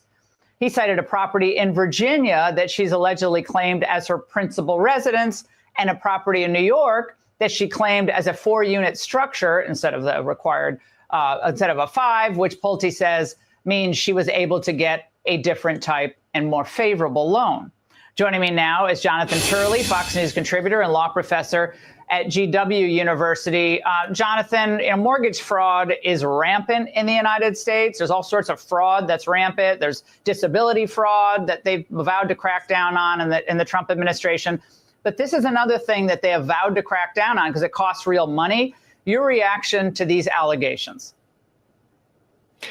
Well, obviously, the irony is perfectly crushing. This is a person who prosecuted Trump for everything short of. Hold on. Joyce says anything Trump says is highly suspect. Well, that's true. That's absolutely true. But Trump isn't the one who noticed what she did. Okay. It was noticed when the paperwork was turned over. Trump just found out about it after the fact. So this really, it don't matter if Trump says she did it or not. The fact is the paperwork says she did it. Just like I told you guys when I exposed Wig Dillard for her mortgage fraud, bank fraud, and wire fraud, and she said the government was prosecuting her because she's an activist and all of this. I showed you all the proof. Her name's signed on the documents, okay? There's no such thing as somebody framing you for mortgage fraud. Either you went to the closing, you sat there with the closing attorney, and you sat there and signed those documents, or you didn't. And if you signed them and it turns out to be fraud, then you did it. Doesn't matter what Trump or anybody else says. Leticia James knows she done hooked up. All she did was give Trump a chance to get back at her. Okay, Lord have mercy, fraud today. Ripping a label off a mattress. And among the charges that were brought in New York, in not just the civil but the criminal case, was making false or misleading statements to financial institutions. And one of these sections, section 1014 of the federal code, is prosecuted. It took me about 60 seconds of a search to find cases that the Department of Justice brought against people who falsely claimed that property was their principal residence in order to get loans. See, let me tell you something. I know all about real estate, and here's the bottom line. So listen to what he's saying, because he's explaining to you exactly what she did. Now, the thing about Trump is, her being his enemy, of course, he's going to go and look over things with a fine-tooth comb to try to see if he can find anything unethical or illegal that she did so he can take her down. This is what Trump's doing to all of his political enemies, like I said, one by one. And she's no different. So with her knowing how he operates, she should have done her due diligence. It would have behooved her, in my opinion, to not have done anything sketchy. But now it looks like she's gotten caught up. Now she's giving Trump the ammunition that he needs to come after her. That's her own fault. So this is well-tread areas for the Justice Department. As for James, if we apply the Leticia James standard that she created, there'd be little question here. This seems pretty straightforward. What the administration is saying is this was not her principal residence. In fact, as a New York elected official, she had to say that her principal residence was in New York. This was an out-of-state residence, but also the best way to attract high-ticket coaching clients is not to spend all your time and money on social. They claim that in some of these forms, she actually states that her father is her husband in order to file as a married couple. So there's a lot of those questions. And as you know, the Supreme Court just stated earlier in March in a case called Thompson that they want to see knowing false statements under sections like 1014, not just misleading statements. These are misleading statements. Either it's your principal residence or it's not. Or it's not. Either you're married to your father or he's your father. So they can this can satisfy the Thompson standard. Yeah, well, Jonathan, we reached out to the DOJ and they have no comment on this referral. We also reached out to Attorney General James, who did not respond to us either. So again, everyone wants the best interest rate you can get. I understand that. But, you know, she's a lawyer. She knows that when you sign a mortgage application, that mortgage application, if you're borrowing money, if you're not borrowing money, nobody cares whether it's your principal residence, except, you know, where you file your taxes. But she decided to state that that was her principal residence, knowing it was not her principal residence. I didn't even know she had property. I mean, I guess she had property in Virginia and she... See, I don't know why she did that. That was just very ignorant to me because, lady, you're the Attorney General of New York. You're the Attorney General of New York. So why would she sign something for a property in Norfolk, Virginia, saying that's her principal residence? Okay, just trying to get discounts, honey. I hope it was all worth it because, honey, you're going down for the count. She has rental or investment property in New York. That's fine. But in the New York matter, to get the favorable rate, the building could only have 4 units. But for, it looks like its entirety, the entirety of this building, it had 5 units, meaning it was in violation of the actual loan agreement. And again, This is not a novel application of the law, Jonathan. As you stated during the persecution of Donald Trump, she was using all these novel applications of law to go after him. This isn't novel. This is a black and white issue. You either did or you didn't. Right. And this has been prosecuted in the past. Now, we have not heard her side of this, but these documents themselves are quite damning. It's hard to see how the residences listed were her principal residence. The business about her father is just bizarre. Now, I'll note that one of the things that Leticia James stressed in her case against Trump is that Trump had to review documents that were filed in his name. And so she dismissed the argument that this was something that Trump's people put together. She said he's ultimately responsible. So they allege that she gave a power of attorney in a couple of these instances, but according to her own standard, that's not enough. Well, Professor, the referral cites the case against the former Baltimore City prosecutor, Marilyn Mosby, because she was sentenced to a year in home confinement for lying about her finances to make early withdrawals from retirement funds during COVID, and then fraudulently claimed that her own $5,000 was a gift from her then husband as she closed on a Florida condo. So the idea that again, this is just no one ever goes after politicians for these types of, which may seem like small amounts, and they add up. They do, and this is really for James, the very case that she most famously brought. She insisted that these technicalities matter and that the powerful should not be given a free pass. Well, that bill has come due in this case. She's going to have to deal with this filing. I'm honestly just not sure how you defend against this unless you say that these are fraudulent documents.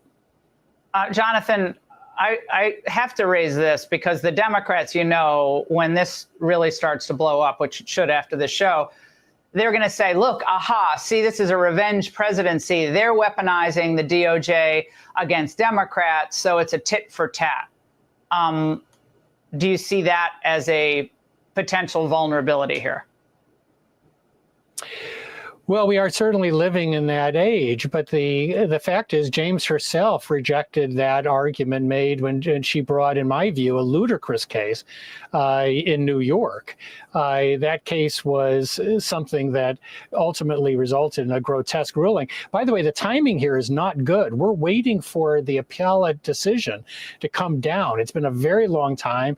Each day we're looking for the appellate court to issue the review. Many of us expect that it will not go well for James, but having this pop up in the news just couldn't be great for her team. I'm sure they are really in a very tight fetal position right now. Yeah, well, Pulte was on this show saying that he was going to get to the bottom of all fraud, waste, and abuse in his department, and there's a lot of it over there, and maybe this is just the tip of the iceberg for mortgage fraud across the United States involving, in this case, allegedly, Leticia James. Jonathan, thank you very much. Hey, Sean Hannity here. Hey, click here to subscribe to. Okay.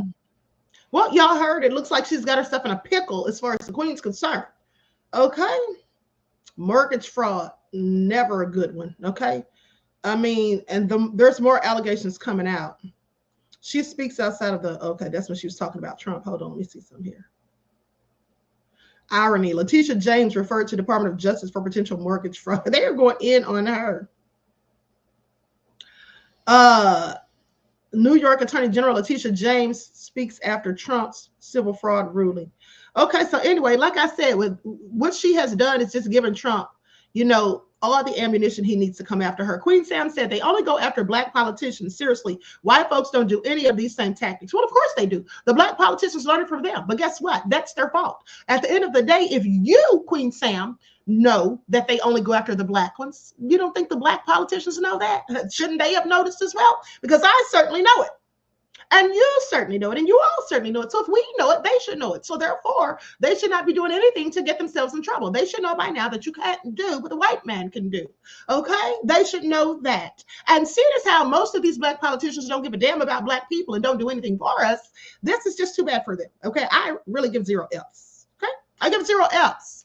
All right, now if they lie on you, that's one thing. But when you do things, honey, at the end of the day to get yourself, you dig a hole for yourself and then climb down inside. Don't expect me to try to pull you out. So all I'm saying, okay? Don't expect me to try to pull you out when the white folk are throwing the dirt on you, because you put yourself in that hole, right? So I'm just saying, Nubian Cutie said, let the queen cook, okay? Dan said, did you cover MDG's town hall and folks getting tased? No, I didn't. And I literally just saw that. TC Dan, thank you, beloved. Honey, what is she not into? She's always in the, really, I was going to talk about the politics later on. Here it is right here, though. I'll go ahead and talk about it. Hold on. Hold on. Here it is right here. Protesters arrested at Rep. Marjorie Taylor Greene's town hall. It's all nefarious. Okay, I'm going to share my screen. Thank you, TC Dan, but I would have probably talked about this later because I will be back around 6. We got to talk about the politics of it all. Hold on, I'm going to share my screen. And thank you for your donation to the channel, beloved. Peace, love, and blessings. All right, here we go. From Fox, I'm your host, Christina Evans. As promised, after that 2-minute break, we are now turning our attention to the Atlanta, Georgia area, showing you this live look that we have there in the city. But we're going to be focusing on something that happened just north in Cobb County. Georgia's Representative Marjorie Taylor Greene hosted a town hall meeting Tuesday evening, and things got off to quite the start as chaos ensued shortly after the event began. So I want to bring into the conversation now Denise Dillon there with Fox 5 in Atlanta. Denise, we saw those fireworks exploding almost from the moment that Marjorie Taylor Greene stepped up to the microphone. What can you tell us about what happened with the rest of the event? Yeah, it was quite a chaotic evening, no doubt. You may have heard that some members of Congress were recently advised not to hold town halls for safety reasons. But Representative Marjorie Taylor Greene said, this one has been planned for months, and she really likes doing town halls. She has done them for a couple of years now, so she wanted to go ahead with this one.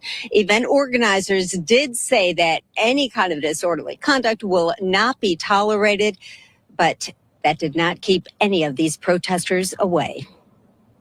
Hey, ho, ho, MTG has got to go. Before Congresswoman Marjorie Taylor Greene's town hall started, protesters lined the streets. She is for chaos. She is not for us. We need someone who is in touch with reality and in touch with a moral center.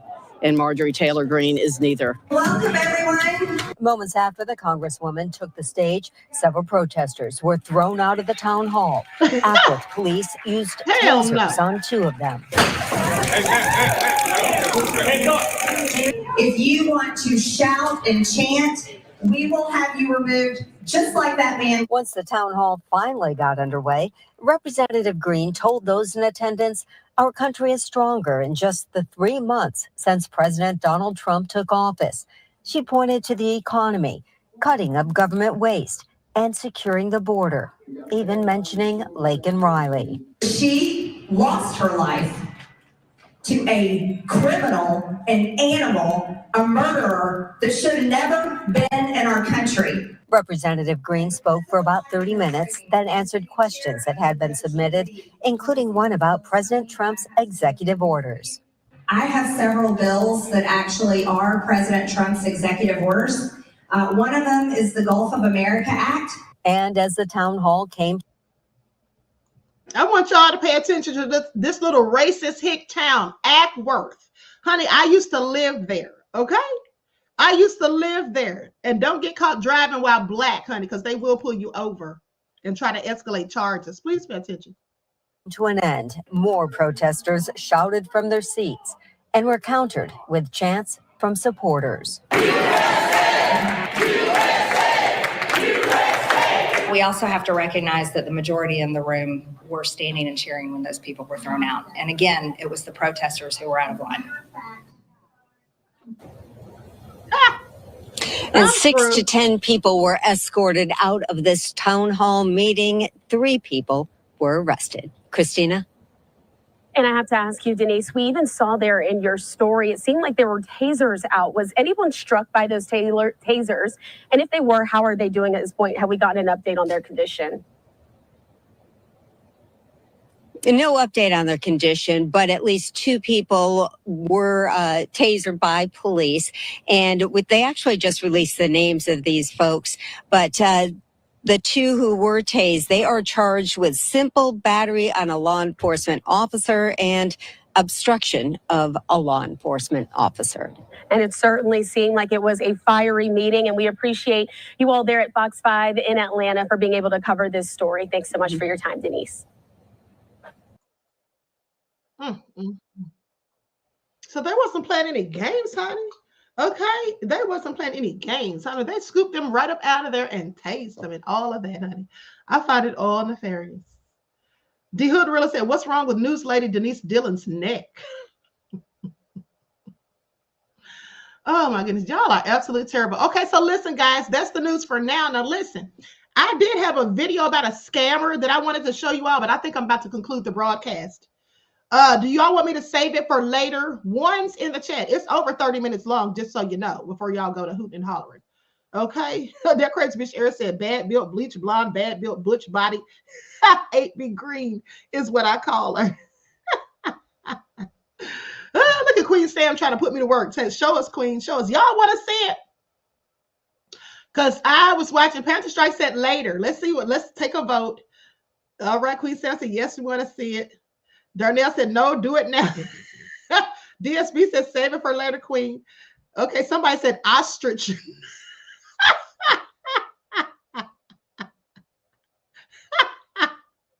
Hold on. DJ Big Six says, show it. Yes, twos, ones. It's kind of split. Okay, how am I going to decide? I'm just going to go ahead and show it now. Hold on.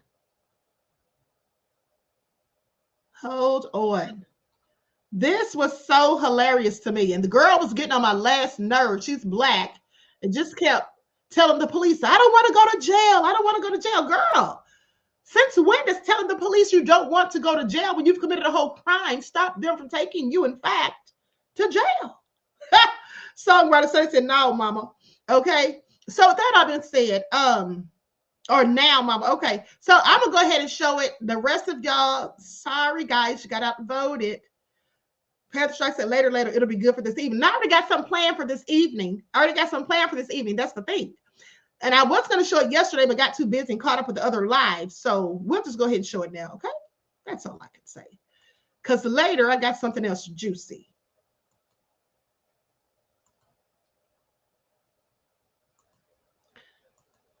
Now, that all being said, hold on, let me put an overlay on here. Now I want you all to see this fool. Okay, here we go. Lights up, everyone. Please don't forget to like and share. Officers responded to a call from TD Bank regarding a suspected fraud. Hello, ma'am. Hello. Hi, we need to talk to you for a minute. Okay. I'll just hang on to this. Okay. All right, can we go over here real quick? Yeah. Your friend asked you to bring her over here, or? Yeah, because her car needs to be repaired for the brakes and something underneath the bottom. Oh. I don't know. Okay. Well, you don't know what she's bringing there? No. Okay. At this point, you're not free to leave, okay? And we're going to be asking you questions that are incriminating in nature or could be incriminating in nature. So I'm going to read your Miranda warning. What happened? She didn't try to stick the plate. What happened? You didn't try to stick the plate, but she's not like that. Yeah, it's not that. Because this would have been totally different if we had or something, you know? But I see you guys are like 2 cars, 3 cars. I see like another car. 4. Because mine is over there. With these rights in mind, are you willing to talk to us? Yeah. All right, perfect. Like I said, I don't have any questions right this second, but except for some, I guess, preliminary stuff. But what are you doing today? I was just trying to cash a bond that I received. A bond that you received? Okay, where'd you get the bond from? I actually got it from my cousin. Yeah, I don't know the whole story, so that's why they're trying to figure out, everything. And do you know where she got the bond from? No, I don't. Okay. I know that it was from my grandmother who passed away, and she just gave it to me and told me that I couldn't do it. Okay, it was from. It's your grandmother that passed away. Yeah, it was our grandmother. My grandmother who passed away, yes. Okay. She said she has no idea what she used up her friend off that game. Your car is down right now. Where are you guys coming from? We're gonna celebrate. Today's my birthday. We're gonna celebrate my birthday. When did your grandmother pass? My grandmother passed away like a year ago. A year ago. Okay. And was your cousin hanging on to these bonds the whole time, or how? From what I was under the impression she was. So. Okay, I gotcha. If you can, Miranda, sir. You want to live? No. It's everyone thinks, oh yeah, when we do that, my birthday will be crazy. Yeah, this is just to protect your rights. Can I call my man? Yeah, go ahead. When did your cousin get these bonds to you, or this bond to you? I got it 2 days ago. Gotcha. Did she give it to you by mail, or did she give it in person? It was in person. In person. Okay, I got. Now, here's the thing. In a situation like this, there you go, Queen Sam. There you go. Queen Sam said, stop talking. Exactly. That's what I was just about to say. In a situation like this, don't say anything. You're already going to jail. You know within yourself if you did the crime. And if you did, just be quiet. Don't try to talk. Even if you didn't do it, don't say anything. Just be quiet. Okay? Tell them you want to invoke your Fifth Amendment right. You don't want to say anything until you speak with an attorney. Because anything you say absolutely will be used against you. Okay, so please just keep your mouth shut. You're not going to talk them out of it. You're not going to convince them. They don't have any empathy or sympathy. They're not going to feel sorry for you. Just keep your mouth shut. Okay. Okay. Do you know what her phone number is off the top of your head? No. Do you understand these rights? Mm-hmm. And with these rights in mind, are you willing to talk to them? Yes. Okay. You're with me? No. A lot of people think that, but no. No, because listen, I've had a difficult life, and I'm trying to get my life together. Today is my birthday. Yeah. I'm sorry. How often do you see your cousin? Well, I live in Claremont, so. Oh, you live in Claremont? Yeah. Okay, I don't see her that often because I have a son. So. Oh, yeah, no, that makes sense. And I'm in school. Let me tell you all something. The black lady sitting out there trying to be all chummy with that officer, clearly a sign of guilt, okay? Because most people, specifically people who look like me, are not trying to chat it up with the police. She's doing that, trying to build a rapport because she knows that she's done something and they've been busted. Please pay attention, okay? Sitting there talking about, it's my birthday. I've had a hard life. Girl, this lady don't care about the life you lived, and the officer is black, and so she probably feels more inclined to talk to her, thinking it's going to cut her a break, but girl, not going to work. Okay, let's keep watching. Okay, what are you in school for? Surgical tech. Oh, really? Yeah. Oh, I'm in med school. So. Oh, very nice. Okay, good stuff. Was she trying to cash a check or just take money out for? She didn't have a check. It was something from her grandma passing away. Okay. I know you that's said right. Something like what? Do you know? I don't remember. It was in her book bag. Same thing, Sarge. Well, what do you need? Same checks. Yeah, they look like they're printing them off a printer thing, but what's getting them caught up is this. You got a check dated for 92 and you were born in 96. And are you going to families or are you coming from family? I was coming from. So, I was home and then I was going to my family and I was actually on my way back home. Guess she hit Daytona, Ormond Beach, a couple of other stores, and they all denied her, and she came here. As an owner of Walton Goggins goggle glasses, I know how to make slick-looking goggle/glasses. Now, this is how you know that they're both stupid and were clearly desperate for money, because the officer just said that the girl told them they went to 2 or 3 different banks and then came here. Girl, that was the Most High trying to save you. Have you not ever heard of divine intervention? The Most High gave you a lifeline. You should have taken it. Okay? The Most High saw that it's your friend's birthday and that she didn't want to spend it behind bars. So he put a set of obstacles in the way so they wouldn't cash the checks. But no, they wouldn't take the hint and went to another bank, and then now here they are. Just so stupid. And if it didn't work at the first bank, why would you go to another and then another? Honey, I would have just given up. said it wasn't meant to be. Wet. You want me to get out so you can stand under there so you're not getting wet? We can if you want. It's gonna be easier to arrest you. No, I'm serious. Yeah. So right now, I don't know. I just read you those rights, so I can ask specific questions. Okay. For now, I don't see why we can't let you go unless they, have a different story to tell or whatnot. So we just got, call saying that she was in this bar, so that's why, you're not free to leave at the moment. It's up to you, whatever you want to do. No, it's not funny. Yeah.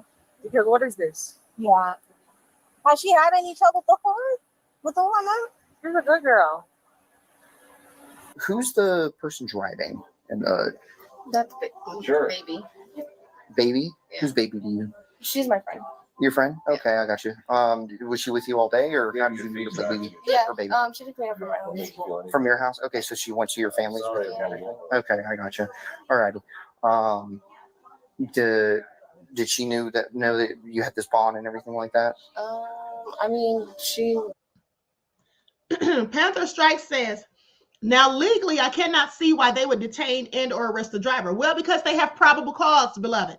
They have probable cause to suspect that she was party to the crime because she's the driver. It's like if you drive me to the bank and I go in there and rob it, and you're just sitting outside minding your own business, you think they're going to say, well, maybe he didn't know she was in there robbing the bank? The first thing they're going to say is that, yeah, you had to know. Okay, you should have known, or we expect that you knew. Until they get to the bottom of it, you're not going anywhere. So that's why she's sitting there, because see, here's the thing about these fake checks. Very often when people take these fake checks into banks, there's usually somebody working with them. And it's usually the person who made the checks. The person who makes the checks never goes into the bank. They give it to someone else, let them go and try and cash, and then they split the proceeds with them. Okay, that's how that usually works. I know someone years ago that worked with me who got arrested for that. They were supposedly printing up fake checks, giving it to some college girls to go and cash, and they got away with it for quite some time, I believe. After the story came out, we found out they had probably been doing it for like 9 months. But one day, one of them girls went to the wrong bank, or two of them. They went there, they both had checks. They went to the wrong bank, gave the check to the teller, and the teller said, hold on, wait right here for a second. Now, when the teller says, wait right here for a second, when the teller leaves, so should you. Okay, but they waited. And the teller was calling the cops, found out it was fraudulent. And they spilled all the tea on the person, my coworker, who made the checks and printed them. But she already had gotten wind of it some kind of way and had gotten all the printing stuff out of her house. And when the police came with the warrant, nothing was there. And she said she didn't give them anything. And then she also said, I've never been arrested. I've never had a crime, a criminal history. They've been in trouble before. They're lying on me. So they were never able to prove that she did it. But in fact, she was the mastermind, okay? She later confessed, not to the police, but to two of us at the job, that in fact she did do it. Okay, please pay attention. So big girl is busted. Panther Strike said, Queen, shut the front door. Yes. Okay, that's exactly what happened. Drop me off. Mm. Yeah. I got you. Did you tell her what you were coming in here for? Or you just told her you need to go to the bank? No, I just told her I needed to come in here. Okay, I got you. No worries. Alrighty. Appreciate it. Keep hanging out for me. Listen at the cops talking. Okay, keep hanging driver. out for me. Where is she going?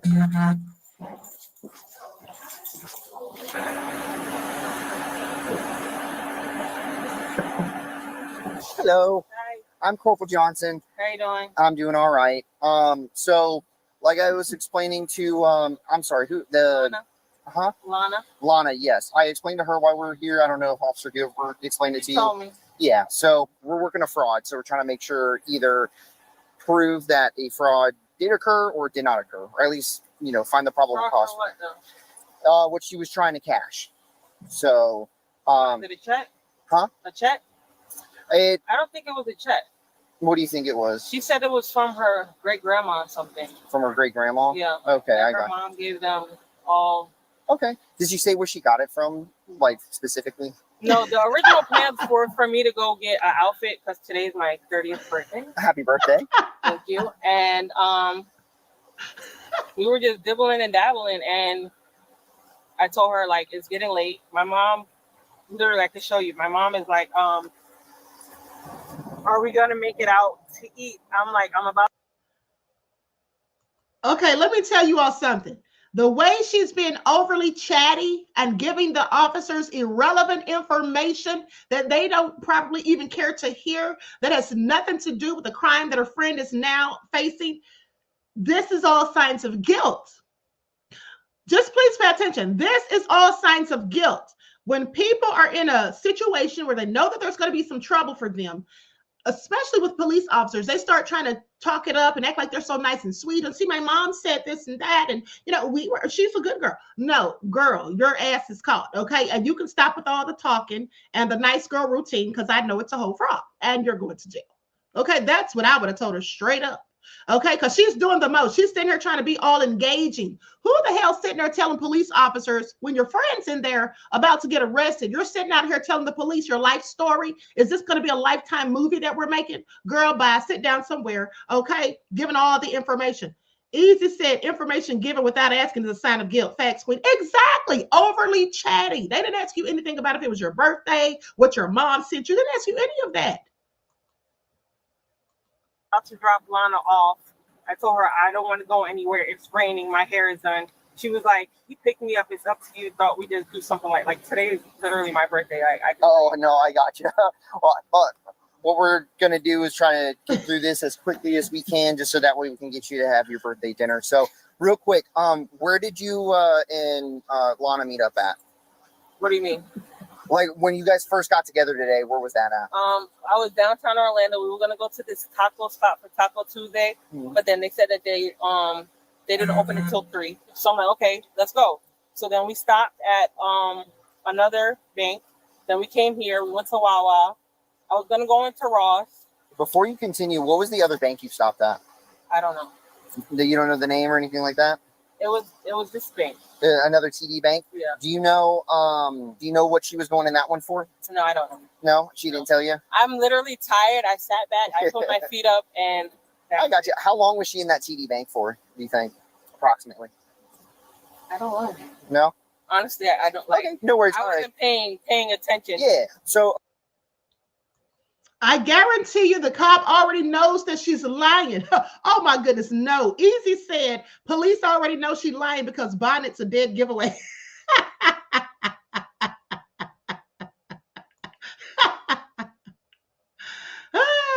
Truth Brown said they want the money to buy bags from China. Here's the thing. At the end of the day, she's just chatting away, okay? But nothing's going to stop the inevitable. She might as well just put her hands out and go ahead and take their free gift that they have for her, okay? Those silver bracelets. Please pay attention. Okay, so after your the visit to the other bank, what happened after that?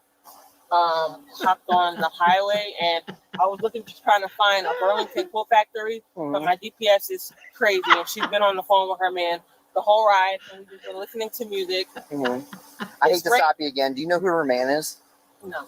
No? You never met him? Don't know his name, nothing? Nicknames, anything? She just like, this is my friend. I got you. We don't, like, that is not my business. Like, she has headphones on talking to him, so I don't know none of the conversation going on. I've been playing Monica, so I really don't. Okay, I got you. All right, I'm sorry. She's a good girl. She's a sweet girl. No, a sweet, good girl who's going to jail for fraud today. And here's the thing. Now, the officer is playing good cop. Okay, I want you to pay attention because they usually have the two cops. Anytime they're interrogating you, they usually have a good cop and a bad cop. And he's clearly playing the good cop. Listen to him laughing and chuckling with her, just listen to it like he's taking it all in. Honey, he's already made up his mind that they're going to jail. Please pay attention. Just as soon as he can prove that she's involved.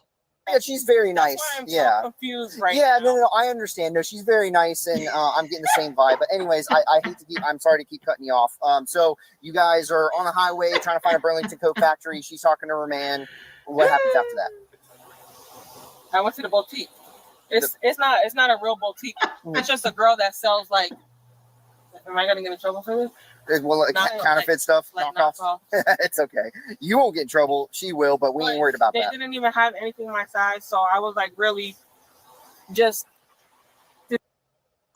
Now I want you to pay attention to the cop just said she couldn't get in trouble, but the other person would. When she's letting him know that she went and bought knockoffs, or she bought some items, or was looking at items from someone who's a booster. Well, actually, both of them can get in trouble, because if she purchases, that's called receiving stolen goods. Okay, so the cop's just playing her to the left, and she's just running her mouth like an idiot. Discouraged, because I'm not easy to find an outfit because of my size. So I was just like, I hear you. Before the night is over, I want to go get something. Yeah, absolutely. But there's nothing here. There's a little plaza. I went and turned into that plaza. Then it started pouring down rain, and I'm like, you know what? Let's just. I got you. I'm tired. Sky high prices are everywhere. The cop said, I got you. But your first exam and X-ray has been. This is not the first case that we've worked. Our shift in particular with these pretty much exact same checks. It's an ongoing investigation, and people just keep coming to the same TD bank with these same checks, and they just keep getting arrested. He said people keep coming to the same banks with those checks, and they just keep getting arrested. Clearly, these two didn't get the memo. Fools.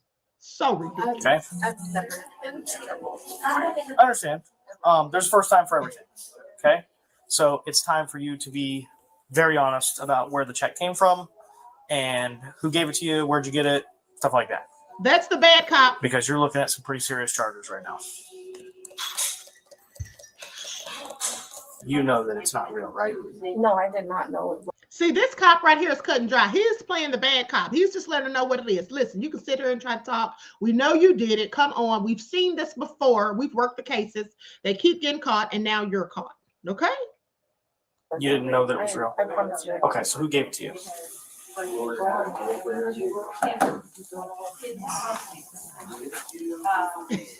Her? Outside? Yeah. What did she tell you to do with it? She told you to cash it? Okay. How'd you guys end up linking up today? Like, what was the Like, purpose? it's her birthday today. So Today's her birthday? Yeah, Okay. today's her birthday. So she was like, hey, do you want to hang out? She was like, I have this thing where you can make some money. And I was like, is it like thing? And she was like, yeah, like it's perfectly fine. Just like when you have counterfeit money, you can feel the difference in the paper. Okay. But I'm gonna yeah. show my son. Okay. When we ask her, when we take her and put her in handcuffs right now, what is she going to tell us happened? Is she going to tell us you knew it was fake? Or is she going to tell us? I don't think she's going to tell you she knew it was fake. She's going to have some reason why your name is on it. She's the one that put my name. Because right now she's saying she has no idea where it came from and that this was all your idea. I'll be honest with you. That's what she's saying. It's not my idea, sir. I've never done anything like this. I don't do stuff like this. Understand. I'm a mom. Like, I got you. Mom doesn't mean you can't go to jail. I know that, but she was the one that had somebody do it. Do you have any evidence of that? Like a picture or something? Text messages? Anything? Because right. I have like where she asked for my info. Yeah. Yeah, show us. Is this the old one? No, this is a real one that somebody cashed. Like that's an actual real one. That's the fake one. You see, like she sent me this. Like, when did she send you? Now she's sitting there doing the cop's job for him, honey. She's giving him the receipts, text messages, and whatnot. She's helping him to compile the evidence, honey. It's a wrap. And here's the thing. That girl in the car is not her friend. She's a user. She used her because she probably knows that girl is naive, sent her in there to cash the check while she sits outside just in case if she gets caught. That's not your friend. That's not your friend. And y'all are saying she's telling on her. She should be telling on her. Because first of all, why did she get you to go inside and didn't go in there and catch it herself? People are so stupid. I don't understand why people fall for stuff like this. If someone gives you a check and tells you to go in there and try to cash it because they made it, they know it's fake. You don't ask yourself why the hell they can't go cash it themselves, because they know that you just might get caught and they don't want to go to jail. They don't care if you do. How is that your friend? Do that? that was yesterday. She sent me that. What is that? What is that asking for? That's social security number and name, date of birth. Is that so? She was telling you what that was your stuff, or No, like this is an example of like ones that she did. I got you. Do you have any other messages that go along with that? So I'm going to go back inside, and someone will be back out here shortly. What's the probable cause? A crime. We're trying to figure out if a crime was committed or not. What's the probable cause of me getting pulled over? Well, you guys, You're not paying me. we got a call saying that a crime was committed, that she committed a crime. She got out of your car. So this car is tied to her right now. So you tried this at several other banks today? Well, she got me to like 2 or 3. 2 or 3? And it didn't work those times. No. So if there's no probable cause for me because she did something, We're trying to that's why the corporal was out here asking, and I was asking questions too to see how you're involved. All right, hang out. Been in a car accident? Low down Here's exactly how to get every dollar you're owed. If you've been in a car accident, have you seen anything? No, I don't know what they're talking about.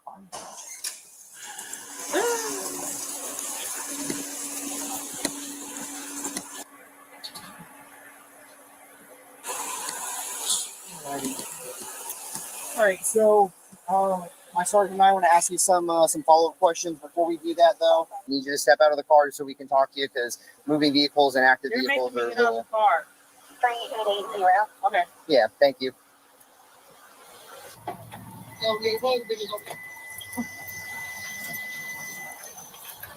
Over here in the covered things. Yeah, we don't want to mess up your hair, because I know you just got it done. He said he knows she just got it done, honey. This is all crazy. Nope, we're just getting out of the rain, so we can talk to her real quick. Okay. Appreciate it. We will eventually, but they can let us. Okay. Thank you. You have a card? You have your card? Yep, I sure do. Oh, her? Okay. She read you your rights. Yeah. You understand your rights. You're willing to talk to us and everything like that. You're not under arrest. We got to ask some questions, okay? So, obviously, you understand that we are here. We got called here because there was a report of a possible crime. Okay, what was the crime? The crime is a fraud. Okay, uttering a forged document, trying to cash a fake check, fraudulent check. A check? Yes, fake check. Okay, or other monetary item. Okay. So we come here. They give us some information that there has been a series of events today where people have tried to cash this fraudulent check, and it's been unsuccessful. And that she's inside is the one that's been trying to utter this forged document, that's been trying to cash this fake check. So she's the focal point of the investigation. At that point, you're just the rat, okay?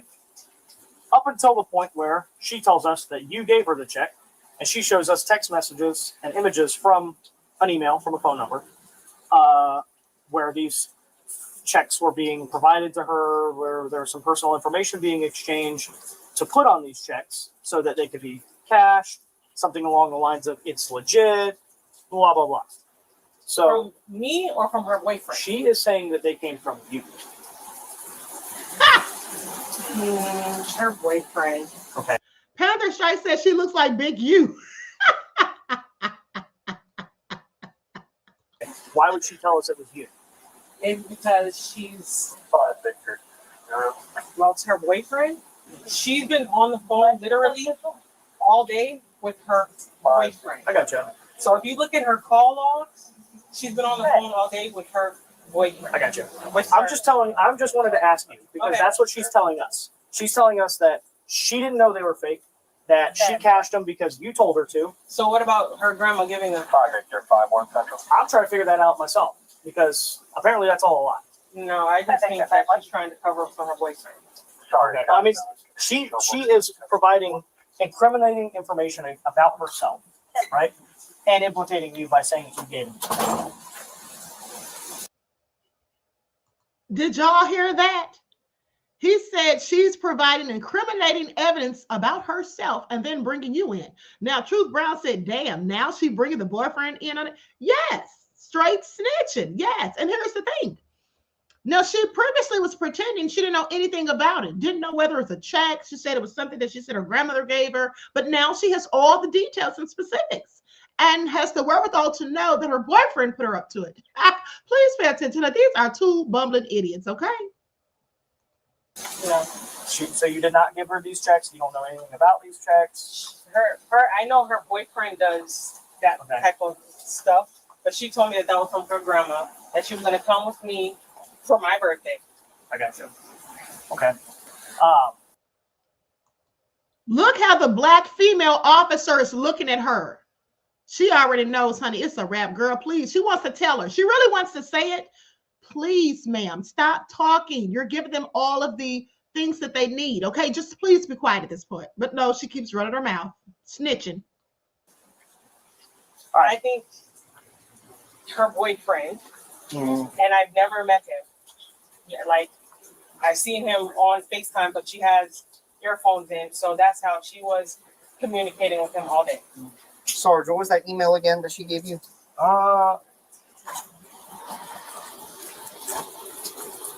Luh baby, Luh baby at iCloud.com, or I'm sorry, Gmail. Or no, it was an iCloud. I'm sorry, iCloud. No, not Gmail. So we sent a search warrant to Apple for all the records from that email. My iCloud is my LLC. And that's Yummylicious LLC. So would there be any messages between you, her, and Yummylicious? No, but I know her boyfriend, and I can't remember what his name is, but she just told me that her son be calling him on the phone. I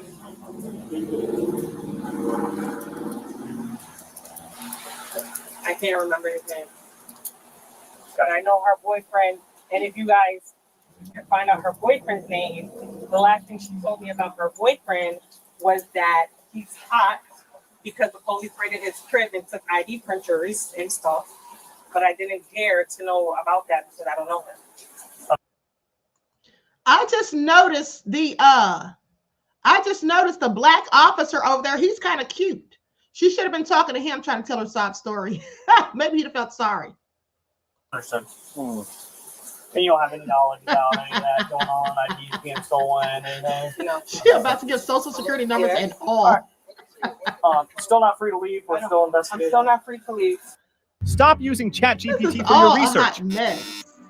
After interviewing over 100 students and researchers. One second. Can I speak to you? Yeah, what's up?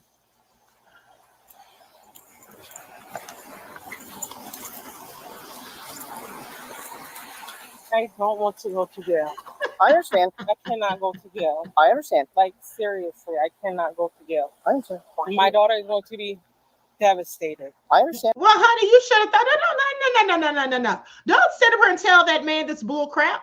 Like he's supposed to give a damn about your daughter, who you clearly didn't give a damn about yourself. That's why you're out here committing crimes. Now talking about she can't go to jail. Well, that's where you're going, toots. Okay, and rightfully so, as far as I'm concerned. Take her on, honey. Lock her up and throw away the key. Listen, like my sergeant was explaining to you, when I initially... But I know how this plays out. They're going to come back and they're going to put my hand behind my back and I'm going to go to jail. I don't know that. For a fact. Because here's... I know you guys ran my name. I'm on probation. I know you guys know that. What are you on probation for? From 2019, I have 156 days left. First of all, listen, she just told on herself. She said, I know you guys ran my name. I'm on probation. They literally had not ran her name. Okay. The other girl had not even given them her name at that point, nor had she. The other girl was talking about somebody named Yummylicious, which might be her, and showed them some stuff in her phone, but she didn't say her name. This idiot just sat up and said, oh, I know you guys already ran my name. I'm on probation. I got 156. How many days did she say she has left? Girl, you going to jail. Okay. She told us, or emailed us this, so I want to see something here once you're done on the phone. So she confirmed that her email is a sweet email. That's not enough to put her behind it. We need to see more from this email. Being on probation and out here committing crimes pertaining to fraud is diabolical work. Okay. Pretty Wing said, oh, you on probation committing crimes. Exactly. How stupid is she? Then talking about her daughter's going to be devastated, so disappointed. Well, you should be disappointed and devastated yourself. Okay. I cannot go to jail. I got you. So I cannot go to jail. Right. That's what we're trying to figure out. And she's a good look. Whatever she said about me, that's cool. But she's a good girl, and it's the boyfriend. That I know for sure. Do you have any information about this boyfriend that we'd be able to I just know that it's like Gucci or something, but I don't know no real name. I don't know him. I need proof that came from that email, like a. No, not that one. The Yummylicious, because she's denying the little baby. You know what? Listen, I kind of feel bad for the little Hispanic girl, whatever she is, because I really think that this girl set her up and just, took advantage of her being naive. That's what I think. I think she took advantage of her naivete and just got her to go in there. Okay. And now the poor girl's in there all nervous and crying, and now she's spilling the tea, as she should. And meanwhile, Big Mama's still out there lying. And listen, when she keeps saying, even as the girl has told on her and implicated her, she keeps saying she's a good girl. That's because she knows that she is a good girl. She knows that she played on her, on her emotions or her kindness or whatever, to get her to go in there and do that. You don't follow him on social media? You've never met him before? Nothing like that? Nothing. Do you know anybody that, besides her, that's associated with Gucci?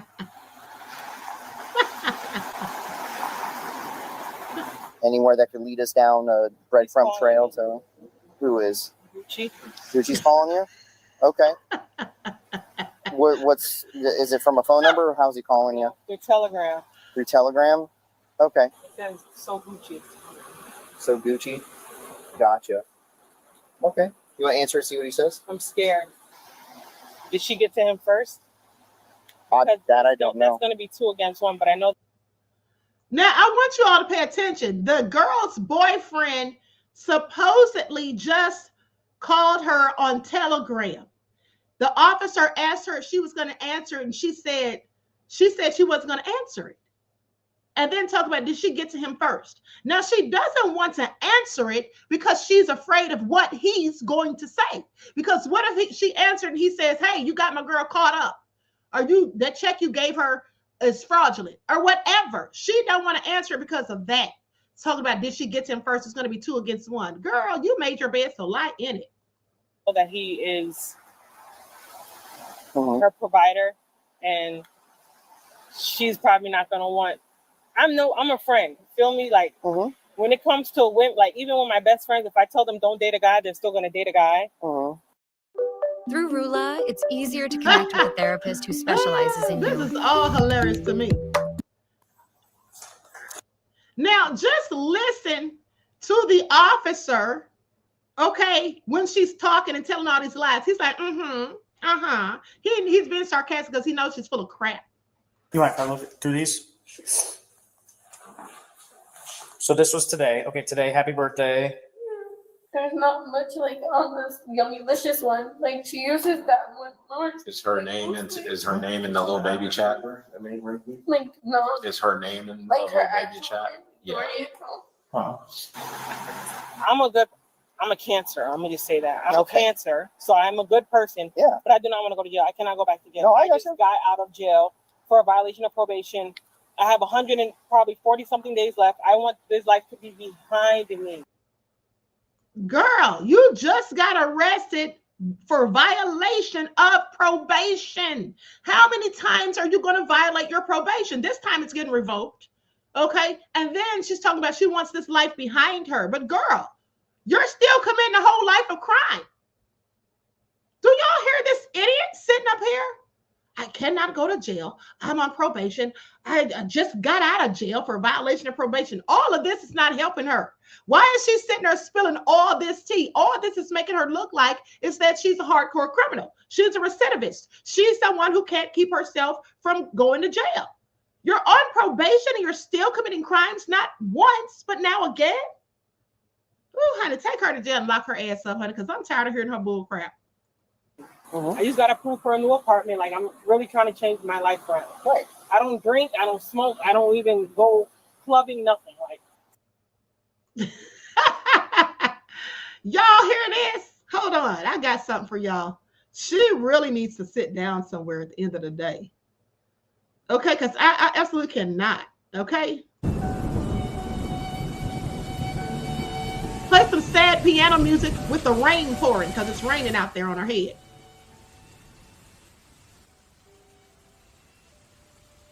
It was supposed to be a family-filled day. My Fashion Nova order didn't come, so I didn't have an outfit. I wanted to look nice. I got my hair done yesterday, and now I'm sitting here in the rain. 6 o'clock in the afternoon. My daughter keeps calling me. She made a cake last night.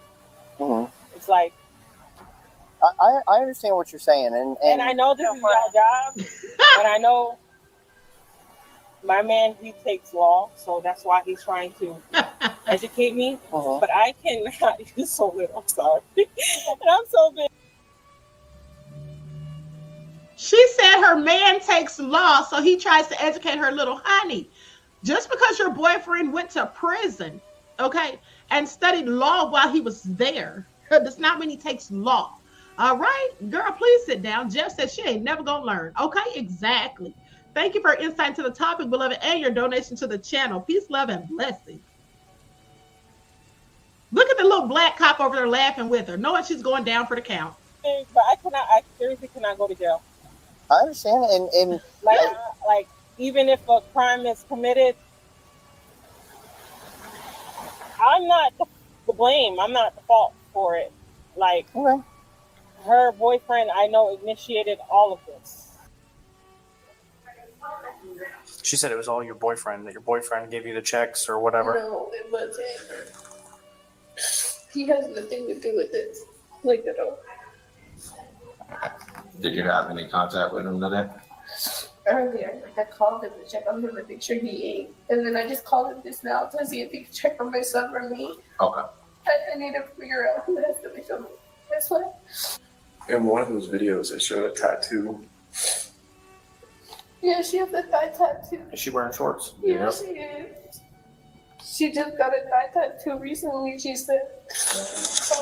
What did it say? Yeah. She goes see if it says that on her thigh. And I let her drive my car. They got her now, y'all. That's why my shoes were different. They got her now. It's a wrap. Hold on, let me stop the music. It's a wrap now. They got that video of her counting all the cash, and they know it's her because she has a thigh tattoo. So, girl, you might as well hang it up. It's a wrap officially. On the other side. Okay. Hello.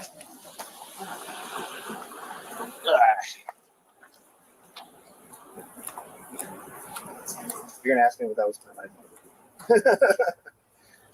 Well, which one did the check come from? It's there.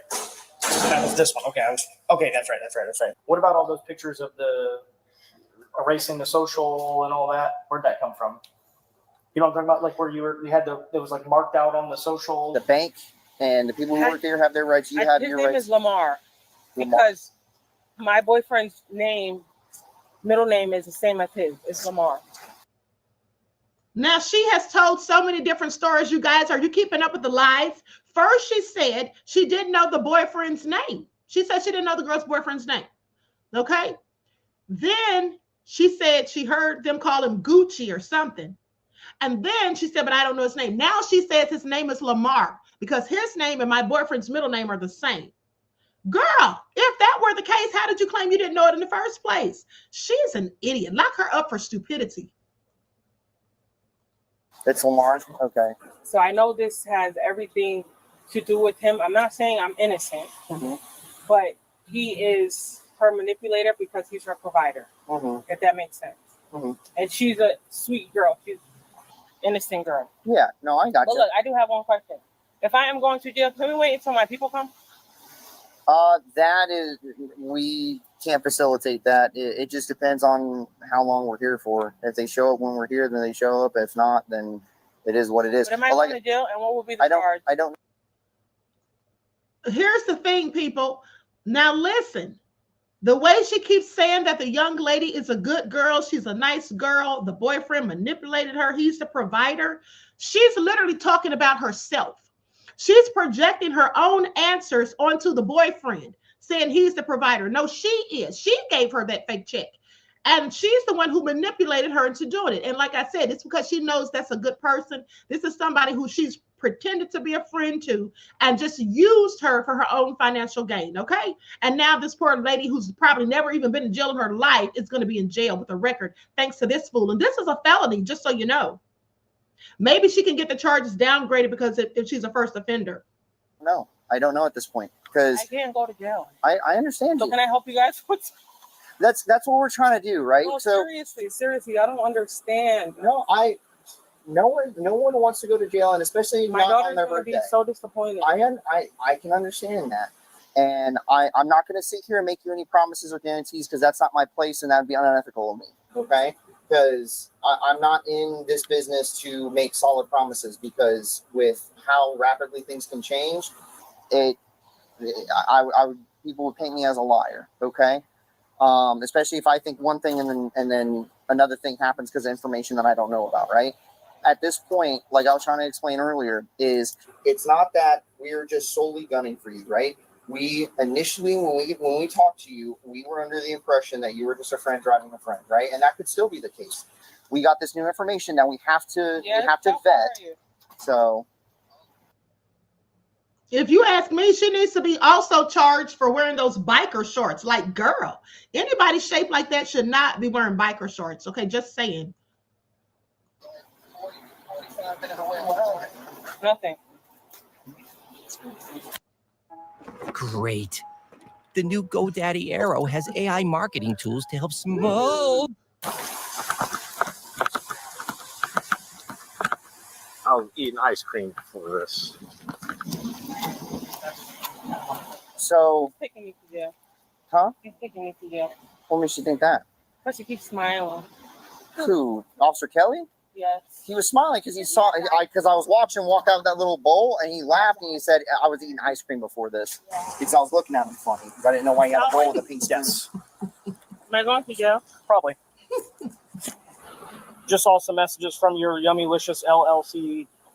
Yes. Talking about these checks. Okay, can we tell, giving her instructions on how to cash them. Okay, can we tell where the instructions came from? Did she tell you that?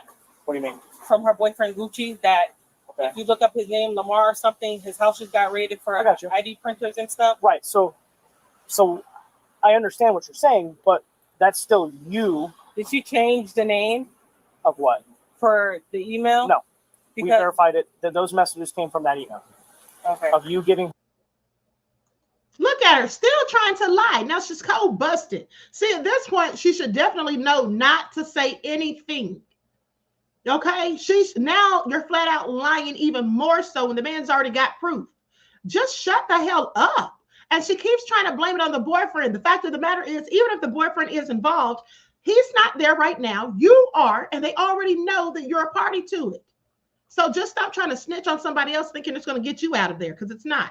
Her specific instructions on how to cash these checks. Okay. Okay. So she didn't mention her boyfriend at all. She said he has nothing to do with this. Can I prove it? I don't know. We're still working on it. He just called me, and I just showed him that he just called me. Her boyfriend. Yes, Okay. he just called me on Telegram. She's been on the phone with him all. Do you have any messages between y'all two that you would let us see? I don't have any messages. Okay. Because she just showed us from the email you gave me, the Yummylicious, instructions from you on how to cash these checks. Okay, did she tell you that the check came from her grandma? She told me the check came from you. No, it didn't. That's neither here nor there. She said it came from her.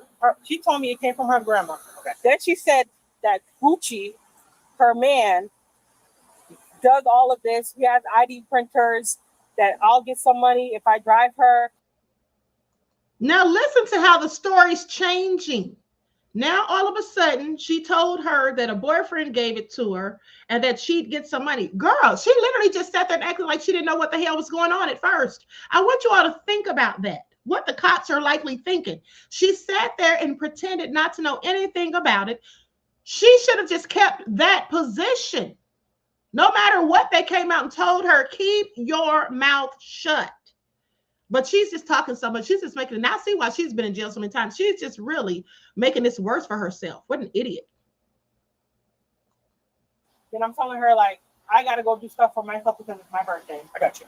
So how about the text messages where she was asking you about it and you sent a bunch of pictures of money on your lap and a car that had been paid off, something about a lawyer being paid up? What about those messages? I did speak to her about that, but verbally on. No, there were some messages. FaceTime. I read it. I read them. I read them myself. Okay. Pictures of money, pictures of cash, check being cashed at the bank, stuff like that. You know anything about that? I mean, I have my own LLC. I make money. My man works for Odd Wave. That's how I get my money. I got So you. my car is not paid at all. So what about those messages that were directly followed up with instructions on how to cash these fraudulent checks? Was it from her boyfriend? That's what I'm asking. It came from your email, the Yummylicious LLC email. It couldn't have. I just looked at it. Or it was, I'm sorry, it was a little baby at iCloud.com. She refers to her boyfriend as a Yemma. A Yemma. Okay. He's a Yemma. Do you have, is little baby at iCloud.com you? That's not my So iCloud. why did the pictures have your leg tattoo in the background? That, I don't know. If I can see her phone, I can tell you, but I don't know why. Somebody got a picture of you holding money You can with did your you check leg her tattoo. Instagram? Because I was talking to her through Instagram. Today she called my phone. Copy that. Her. Let me just say this really quick and then I'll go back to it. Here's the thing. She is the big fish. Truth Brown said, yeah, she's going down as the big fish. She needs to call her jailhouse lawyer. She does. And here's the thing. She is the big fish. She is the mastermind behind this. The mastermind is the one who prints up the checks and then finds some fool to go and try to cash them. Okay, while they sit back and wait and watch so they can get the proceeds. At the end of the day, she's obviously been doing this for quite some time because in that video, she's counting all this cash. And she sent that video likely to let the girl know, you know, this works. We get away with it. I've been making money.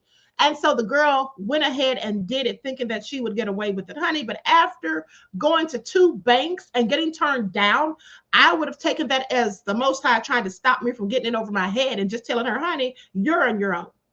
Okay? It's all crazy.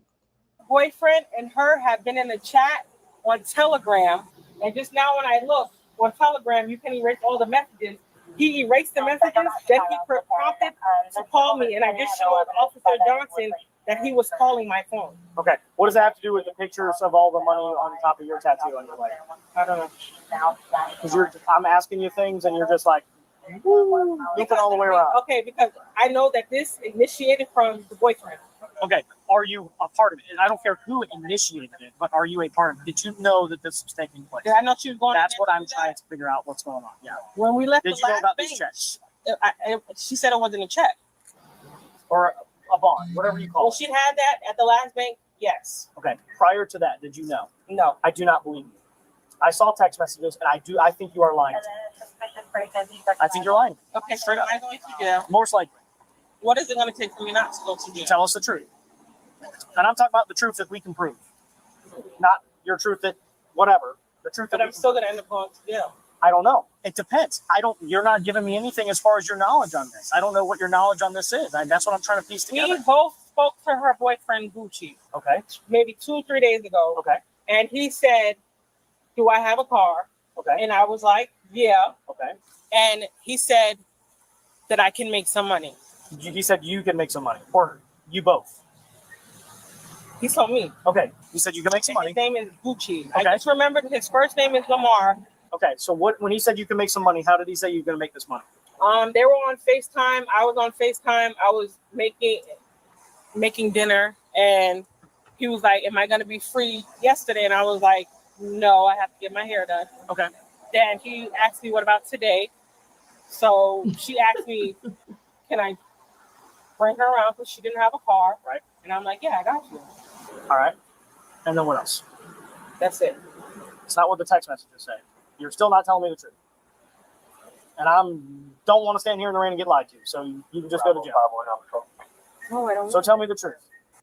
Your smile matters, but so does your bank account. With Aspen Dental, you don't have to.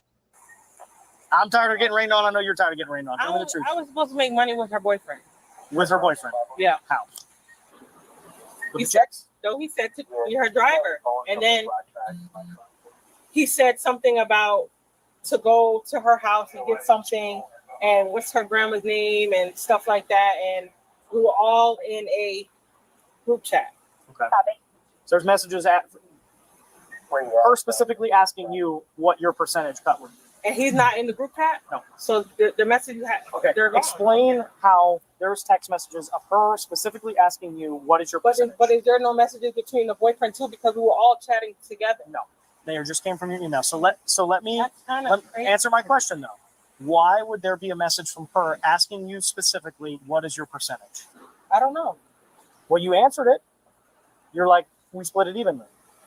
No, that's not messages. I'm telling you that they were everybody, him, Their messages me, and from her. Now she's gonna really sit there and try to tell the cop that's not what he saw. Girl, you told her your percentage. Split it half and half because that's what scammers do. Listen, officer. We confirmed it. Okay, but we were all in a group chat. Okay. But he didn't say anything about fraud. He said that they were given from somebody's grandma. Okay. Didn't say anything about fraud. And let me tell you something. You know this cop is not the one to play with because Buddy is wearing shorts. Look at him. When have you ever seen a cop that's not on a bike wearing some darn shorts? And it's raining outside, honey. This is all hilarious. Until earlier, she kept saying he's a Yama. What is that? A Yama? They're from like North Miami Beach or Broward or something. And a gang or something? No, a Yama. I don't know. I'm sorry, I don't know. Okay. A Yama is. Okay. I don't know. I'm a redneck. I don't speak that language. You know what I'm saying? Don't say that. Don't say that. So, officer, yeah. I do not want to go to jail. I understand that. I don't know the boyfriend's last name, but I'm pretty sure if you can look his name up or something, she said he just got out of jail like 2 weeks ago, and the police raided his house and took Louis Vuitton sneakers and ID. Where was that? Orlando or Miami? I don't know. Okay. I was just curious. She said it was on the news. Can I Google it? Yeah, I don't care. Girl, nobody cares what the boyfriend got arrested Did you for. or did you not know about these checks? From the last spot that we went to, I know about it. I don't want to go to jail. I understand. Nobody wants to go to jail. I don't want to go to jail. You don't have none of the messages on your actual phone? We were talking on Telegram. On Telegram, you could delete messages. He deleted the messages. When I opened it, that's when he started calling me just now when I showed you. Okay. So it deletes from both ends? Yeah. He knows. Watch this, you guys. Watch when the cop comes back out. Oh, I'm pretty sure he knows what he's doing. She said he's like 32 and he hit like $100,000 in PP forgiveness loan. This is what she told me. She said that. She's really wearing those shoes right now. Is she not claiming this baby to bless? No. What's your username on Telegram? Or like email associated with it or anything like that. My Telegram. All right, is the profile picture her? No. Get out the letter.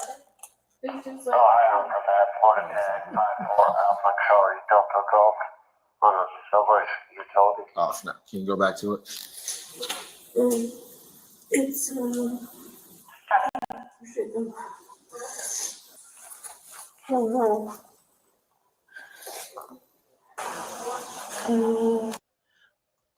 Let me tell you all something the cops didn't do that they should have done. Let me tell you something that the cops didn't do that they absolutely should have done. And I was wondering why they didn't do it. They should have taken her phone. The minute that they realized that she was involved, they should have immediately confiscated her phone as evidence. Okay? That's what they should have done. They should have taken her phone. Please pay attention. yeah. There you go. Oh, she must have deleted it. Does she have her phone? See? Well, it's on her body cam, but yep, she on her phone right now. She's deleting stuff out of her damn phone. They If should she have deletes taken it, it goes off of your phone too? Yep. She deleted everything from Telegram. Sneaky ass. Fair day back. She probably deleted everything. Can't get rid of our messages. I know that for a fact. Now she did it. All right, this is ours. Yeah, that's ours. You're going to jail. You're deleting things. Yeah, no, I'm not deleting anything. I just saw everything I need to saw. But I didn't delete anything. I was sitting here Googling the boy's name. It don't take that damn long to Google. And we're going to try to figure that out. But I saw everything I need to see on Telegram. She deleted it. As we read the group chat, everything wipes off. Did you not see when he was calling me on Telegram? I saw, but based on the information he's saying, I'm telling you. For me, If you won't tell us the truth. So I have no sympathy for liars.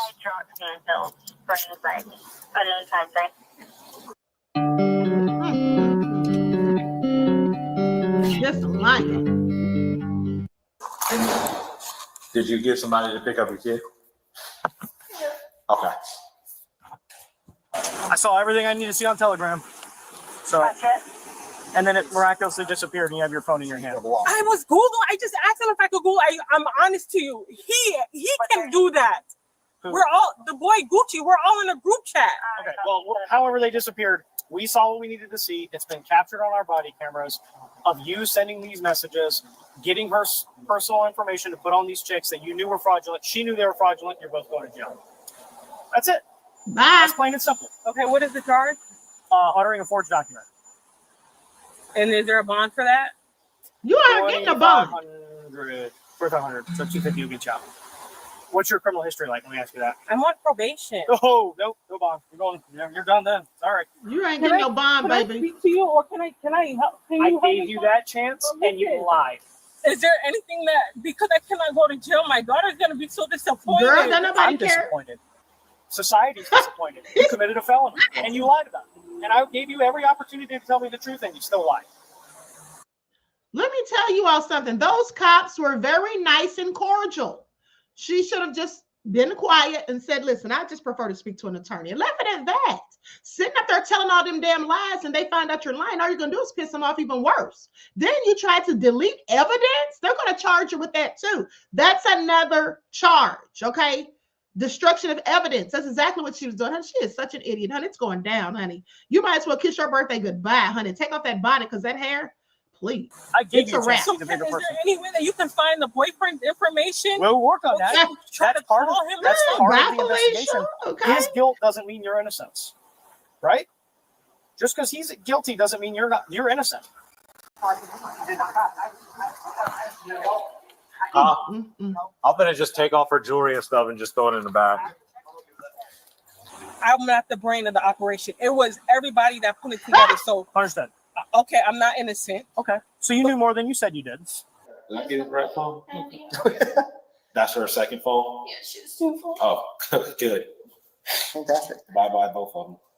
I can give you valuable information that is bigger than me standing right here in cuffs in that one little flimsy thing. I'm telling you, please. Girl, nobody cares. They might need to take that. Oh, okay. You could tell me who killed John F. Kennedy. No, and I can't release you. You're on probation. But listen, can I? You're on probation. I'm sorry, you are on It probation. can't just be police contact, and I can help you like maybe $1 million operation. Well, while I would appreciate that, my policies about people on probation are what they are. Okay. I'll come in. Please don't tow my car because that's the only way my daughter can get back and forth to work. Okay. All right, y'all two gonna be cordial because y'all going in the same car. She's blaming me. All right. Well, I have Gilbert transport her, and Right. then I'll just tell Sergeant Cody they ain't gonna need the PT van if he says. Honey, I feel sorry for Pookie and Ray Ray because she's gonna tell on them too. Did y'all hear her? She said, "Is there any kind of deal we can make, like $1 million something? Like, does she know something about somebody selling illegal substances? Because she's about to start spilling all the tea. Okay, y'all hear this? You know she's from the hood, wearing bonnets outside and biker shorts shaped like a frog. At the end of the day, doesn't she have frog legs? They know, then they gotta go together. Yeah, that's as long as there's no. Yeah, as long as they're not fighting in the back. That's why I asked. All right. Go ahead and take her to your car. Then just stand by with her. Gilbert, go ahead and put her in your car and just transfer her back to the PD, and Kelly will take care of the rest. And then You got property? My car? You got property? My car? Well, the car is gonna stay here. No, the car's getting towed. Oh, you're gonna tell? Oh, I was gonna tell. It's getting towed. There may be evidence. Oh no, that's my husband's wallet. Please, please, please, please, please. That's my husband's wallet. Please. Well, it's gonna get a search warrant anyways. It's in there. That's his wallet, and he has work. Please. All right, come on. So you're not out here seeing this? Now, my question is, why would she have her husband's wallet? She said, no, that's my husband's wallet. Please, please. Why would she have her husband's wallet with her and he's nowhere to be found? That may be some wallet that she stole from somebody. This girl is a hardcore criminal. I want you all to pay attention. She's going to get exactly what she deserves. Above all that drama said pear-shaped ass. It just said somebody married that. This is all crazy. All right, you good? All right, I'll roll down the window when we get. I know it's raining. No problem. This is all nefarious. So listen, if I give you guys information on where they originated from, can I not go to jail and you guys can do your your fraud bust? I can promise you this right now, you're going to jail. Girl. Go ahead and search her in that car real quick, and then I'll stand by the phone. There is a whole bunch of fraudulent checks that have come to this bank here recently. Okay. And they all look a lot like the ones that she had. Okay. Hey, Mr. Johnson, Officer Johnson. If I can help you guys, is there any leniency for me? No. For that, that'll be up for the state attorney. Yeah, that's our choice. If the state attorney can most definitely cut something with you if you provide more information. Trying to cut a deal. Girl, go to jail. Okay, did she ever mention her boyfriend yet? No. I can't make her. She gave us the information about you. You gave us the information about her. She admitted to her wrongdoing. You admitted to your wrongdoing. You guys are both going to jail. That does not mean that her boyfriend will not at a later date based on the information we have. And this investigation is going to continue. As of today, the only people we have probable cause to charge is you and her. Appreciate it. DJ Big Six said charge with bribery too. Yeah. Nah, both of Kinda y'all go barking. for it. And you didn't even operate the whole thing. Okay, you can step out real quick. Me? Yeah. She's got to search you. I'm gonna search you real quick. Do you have anything on you? Knives, guns, nuclear weapons? I gotta ask. Turn around for me.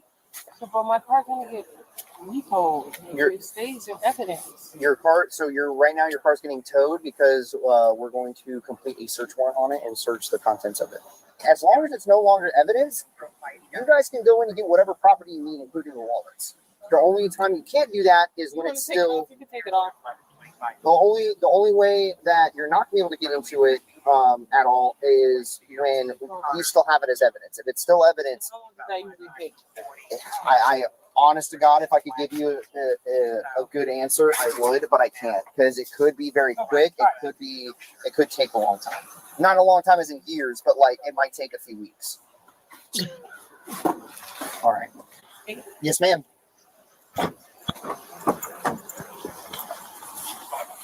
What an idiot. Okay. So I hope you all got your laugh on with that. Because, honey, when I tell you, here's my thing. At the end of the day, she just made a complete idiot of herself. And now that poor other girl's going to jail for dealing with her. Okay. Sitting up there telling all those lies and got her hair done just to go sit in jail. Isn't that something? Now she's trying to make all kind of deals. If I can help y'all, if I can cut a deal, if I can give y'all any information, girl, you better give them some good ass information if you think you're going to beat those charges and you're already on probation and you've already violated probation once before now. This is all crazy. Okay, with that bright hair. Let me just tell y'all something. You all should already know this, but anybody who wears bonnets in public is never to be trusted. Okay, anybody who wears bonnets in public is never, with house shoes, no less. It's never to be, trusted. All right? Now, I know some of y'all got mad at Monique when she said something about that, but it's absolutely true. Okay? If you're walking outside in your pajamas and slippers that you're supposed to wear in the house and having on bonnets, that's just ghetto tacky, straight from the hood. Okay? It's nothing but a gutter snipe, straight up out the hood, like Ayala Van Zandt said. She's never to be trusted. Never to be trusted. And here's the thing. She's clearly a dumb criminal. First of all, because she keeps getting caught. Second of all, DJ Big Six said broke, busted, and disgusted. Okay? Above all the drama said the bonnet bandit. Here's the thing. This is how you know that she's stupid.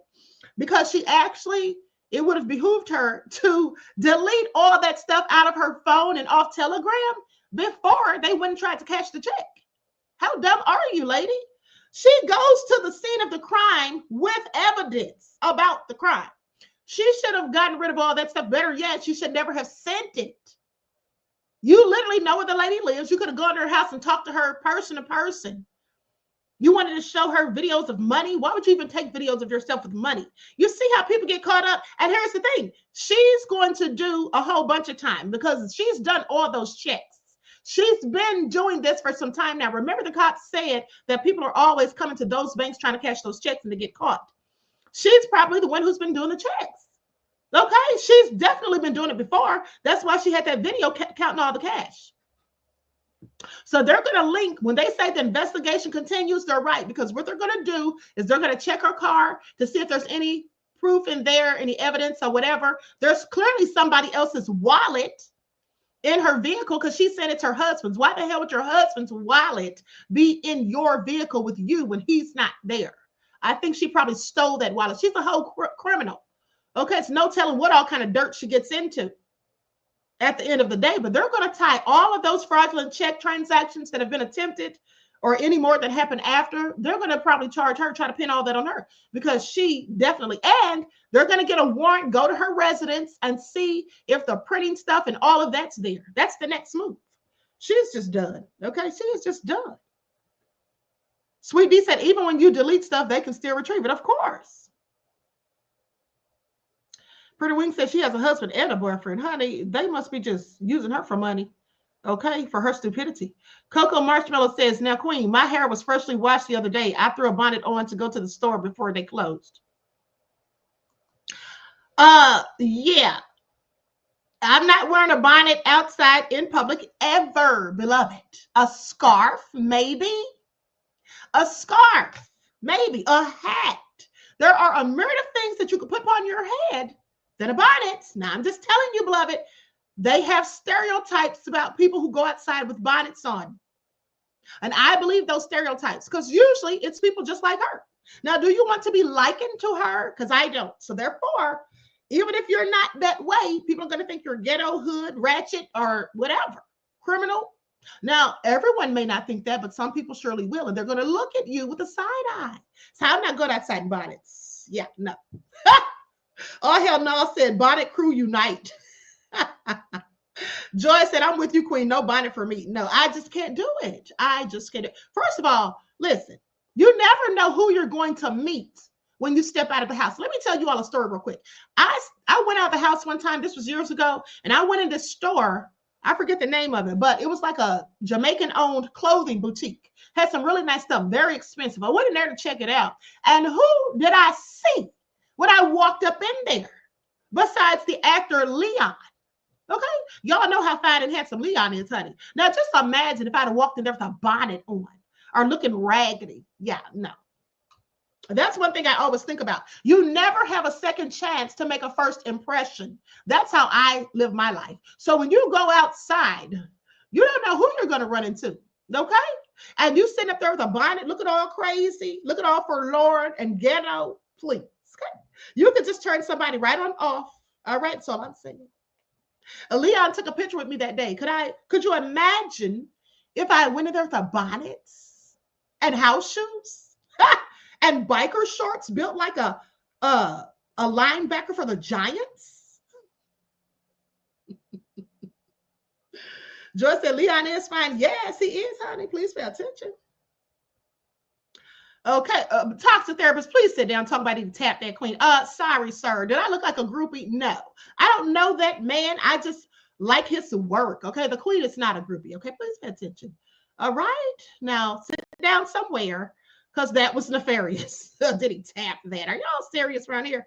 Okay, so anyway, with that, Silent D said the bonnetry of it all. Okay. Queen Sam said, I've seen Anthony Hamilton 3 times at my job. Got pictures too. Thank God I was looking cute. Okay. Oh, I love his voice. Now, with that all being said, Easy said bonnet's part of the Ghetto Chronicle.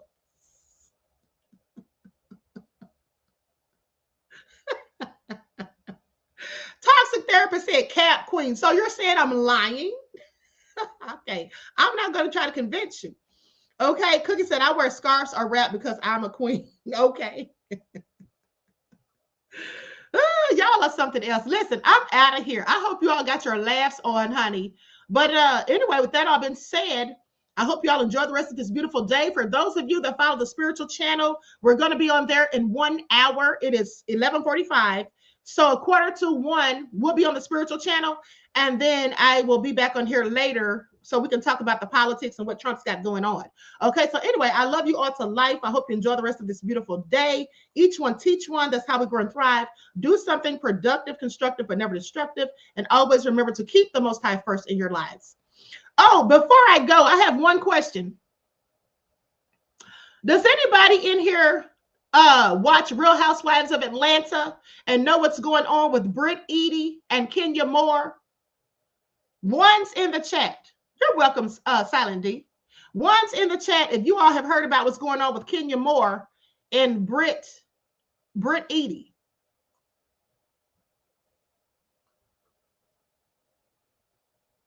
Okay. Y'all don't know about that. I didn't think y'all did. Sierra said, I want Kenya back. Pretty Wing said, tell us. Okay, so maybe I'll do a members only video about that because I have all the receipts on Britt's lying arse. I don't like her. I'm Team Twirl. So with that all been said, none of y'all seem to know. Where have y'all been? Under a rock? Oh, I know why y'all don't know about it because we don't really talk about real reality TV on here. Okay, TC Dan said no, do tell. Okay, so I'll talk about it later when I come back with the political stuff, maybe, or maybe I'll just do an upload about it or whatever. Because honey, this is all crazy. I have several questions for Bravo. Okay, so anyway, I love you all to life. I hope you enjoy the rest of this day, and I will see you all later on. And if you're on the spiritual channel, we'll be on there at 1:45.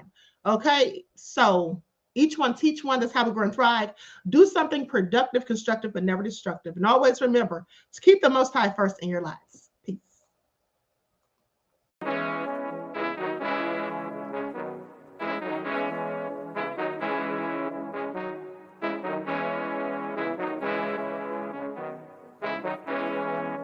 Hey, yo, Nick, hit him with that flavor. Gold all in my skin, God all in my blood. Kings all in my circle, you touch one of mine and you're done. They show no love for the queen, why you hating on me? Is it cause I'm free and I got Malcolm X in my jeans? I got dreams like King Luther, shed blood like Kunsa. You ain't helping my people, I ain't got nothing to say to ya. I want all the smoke like hookah. Talking reparations, America won't be great until they give us compensation. I'm like, I'm the hottest right now. That's See right. A bunch of lames out here trying to jock on my style. They be doing too much. I'm the queen, it's too easy. It's like they all at Popeyes, how they be talking so greasy. I just sit back and laugh while these haters get madder. So nefarious how they don't want my pockets with cheddar. I tell them they can do better. These snakes in the grass can leave a bite on your ass, cause y'all be trusting too fast. I got my foot on the gas, other one on they necks. Dropping receipts on haters, you better show some respect. I'm never facing regrets, we only facing the threats. Running through every challenge like a relay, break no sweat. It's a cold game, so I got that blanket with me. Now that my people awaken, ain't no going to sleep. I do not play by my piece, this time I'm playing for keeps. You talking slick, but when I see you like them ends, we gon' meet. And I got gold all in my skin, God all in my blood. Kings all in my circle, you touch one of mine and you done. They show no love for the queen, why they hating on me? Is it cause I'm free and I got Malcolm X in my jeans and I got gold all in my skin, God all in my blood. Kings all in my circle, you touch one of mine and you done. They show no love for the queen, why they hating on me? Is it cause I'm free and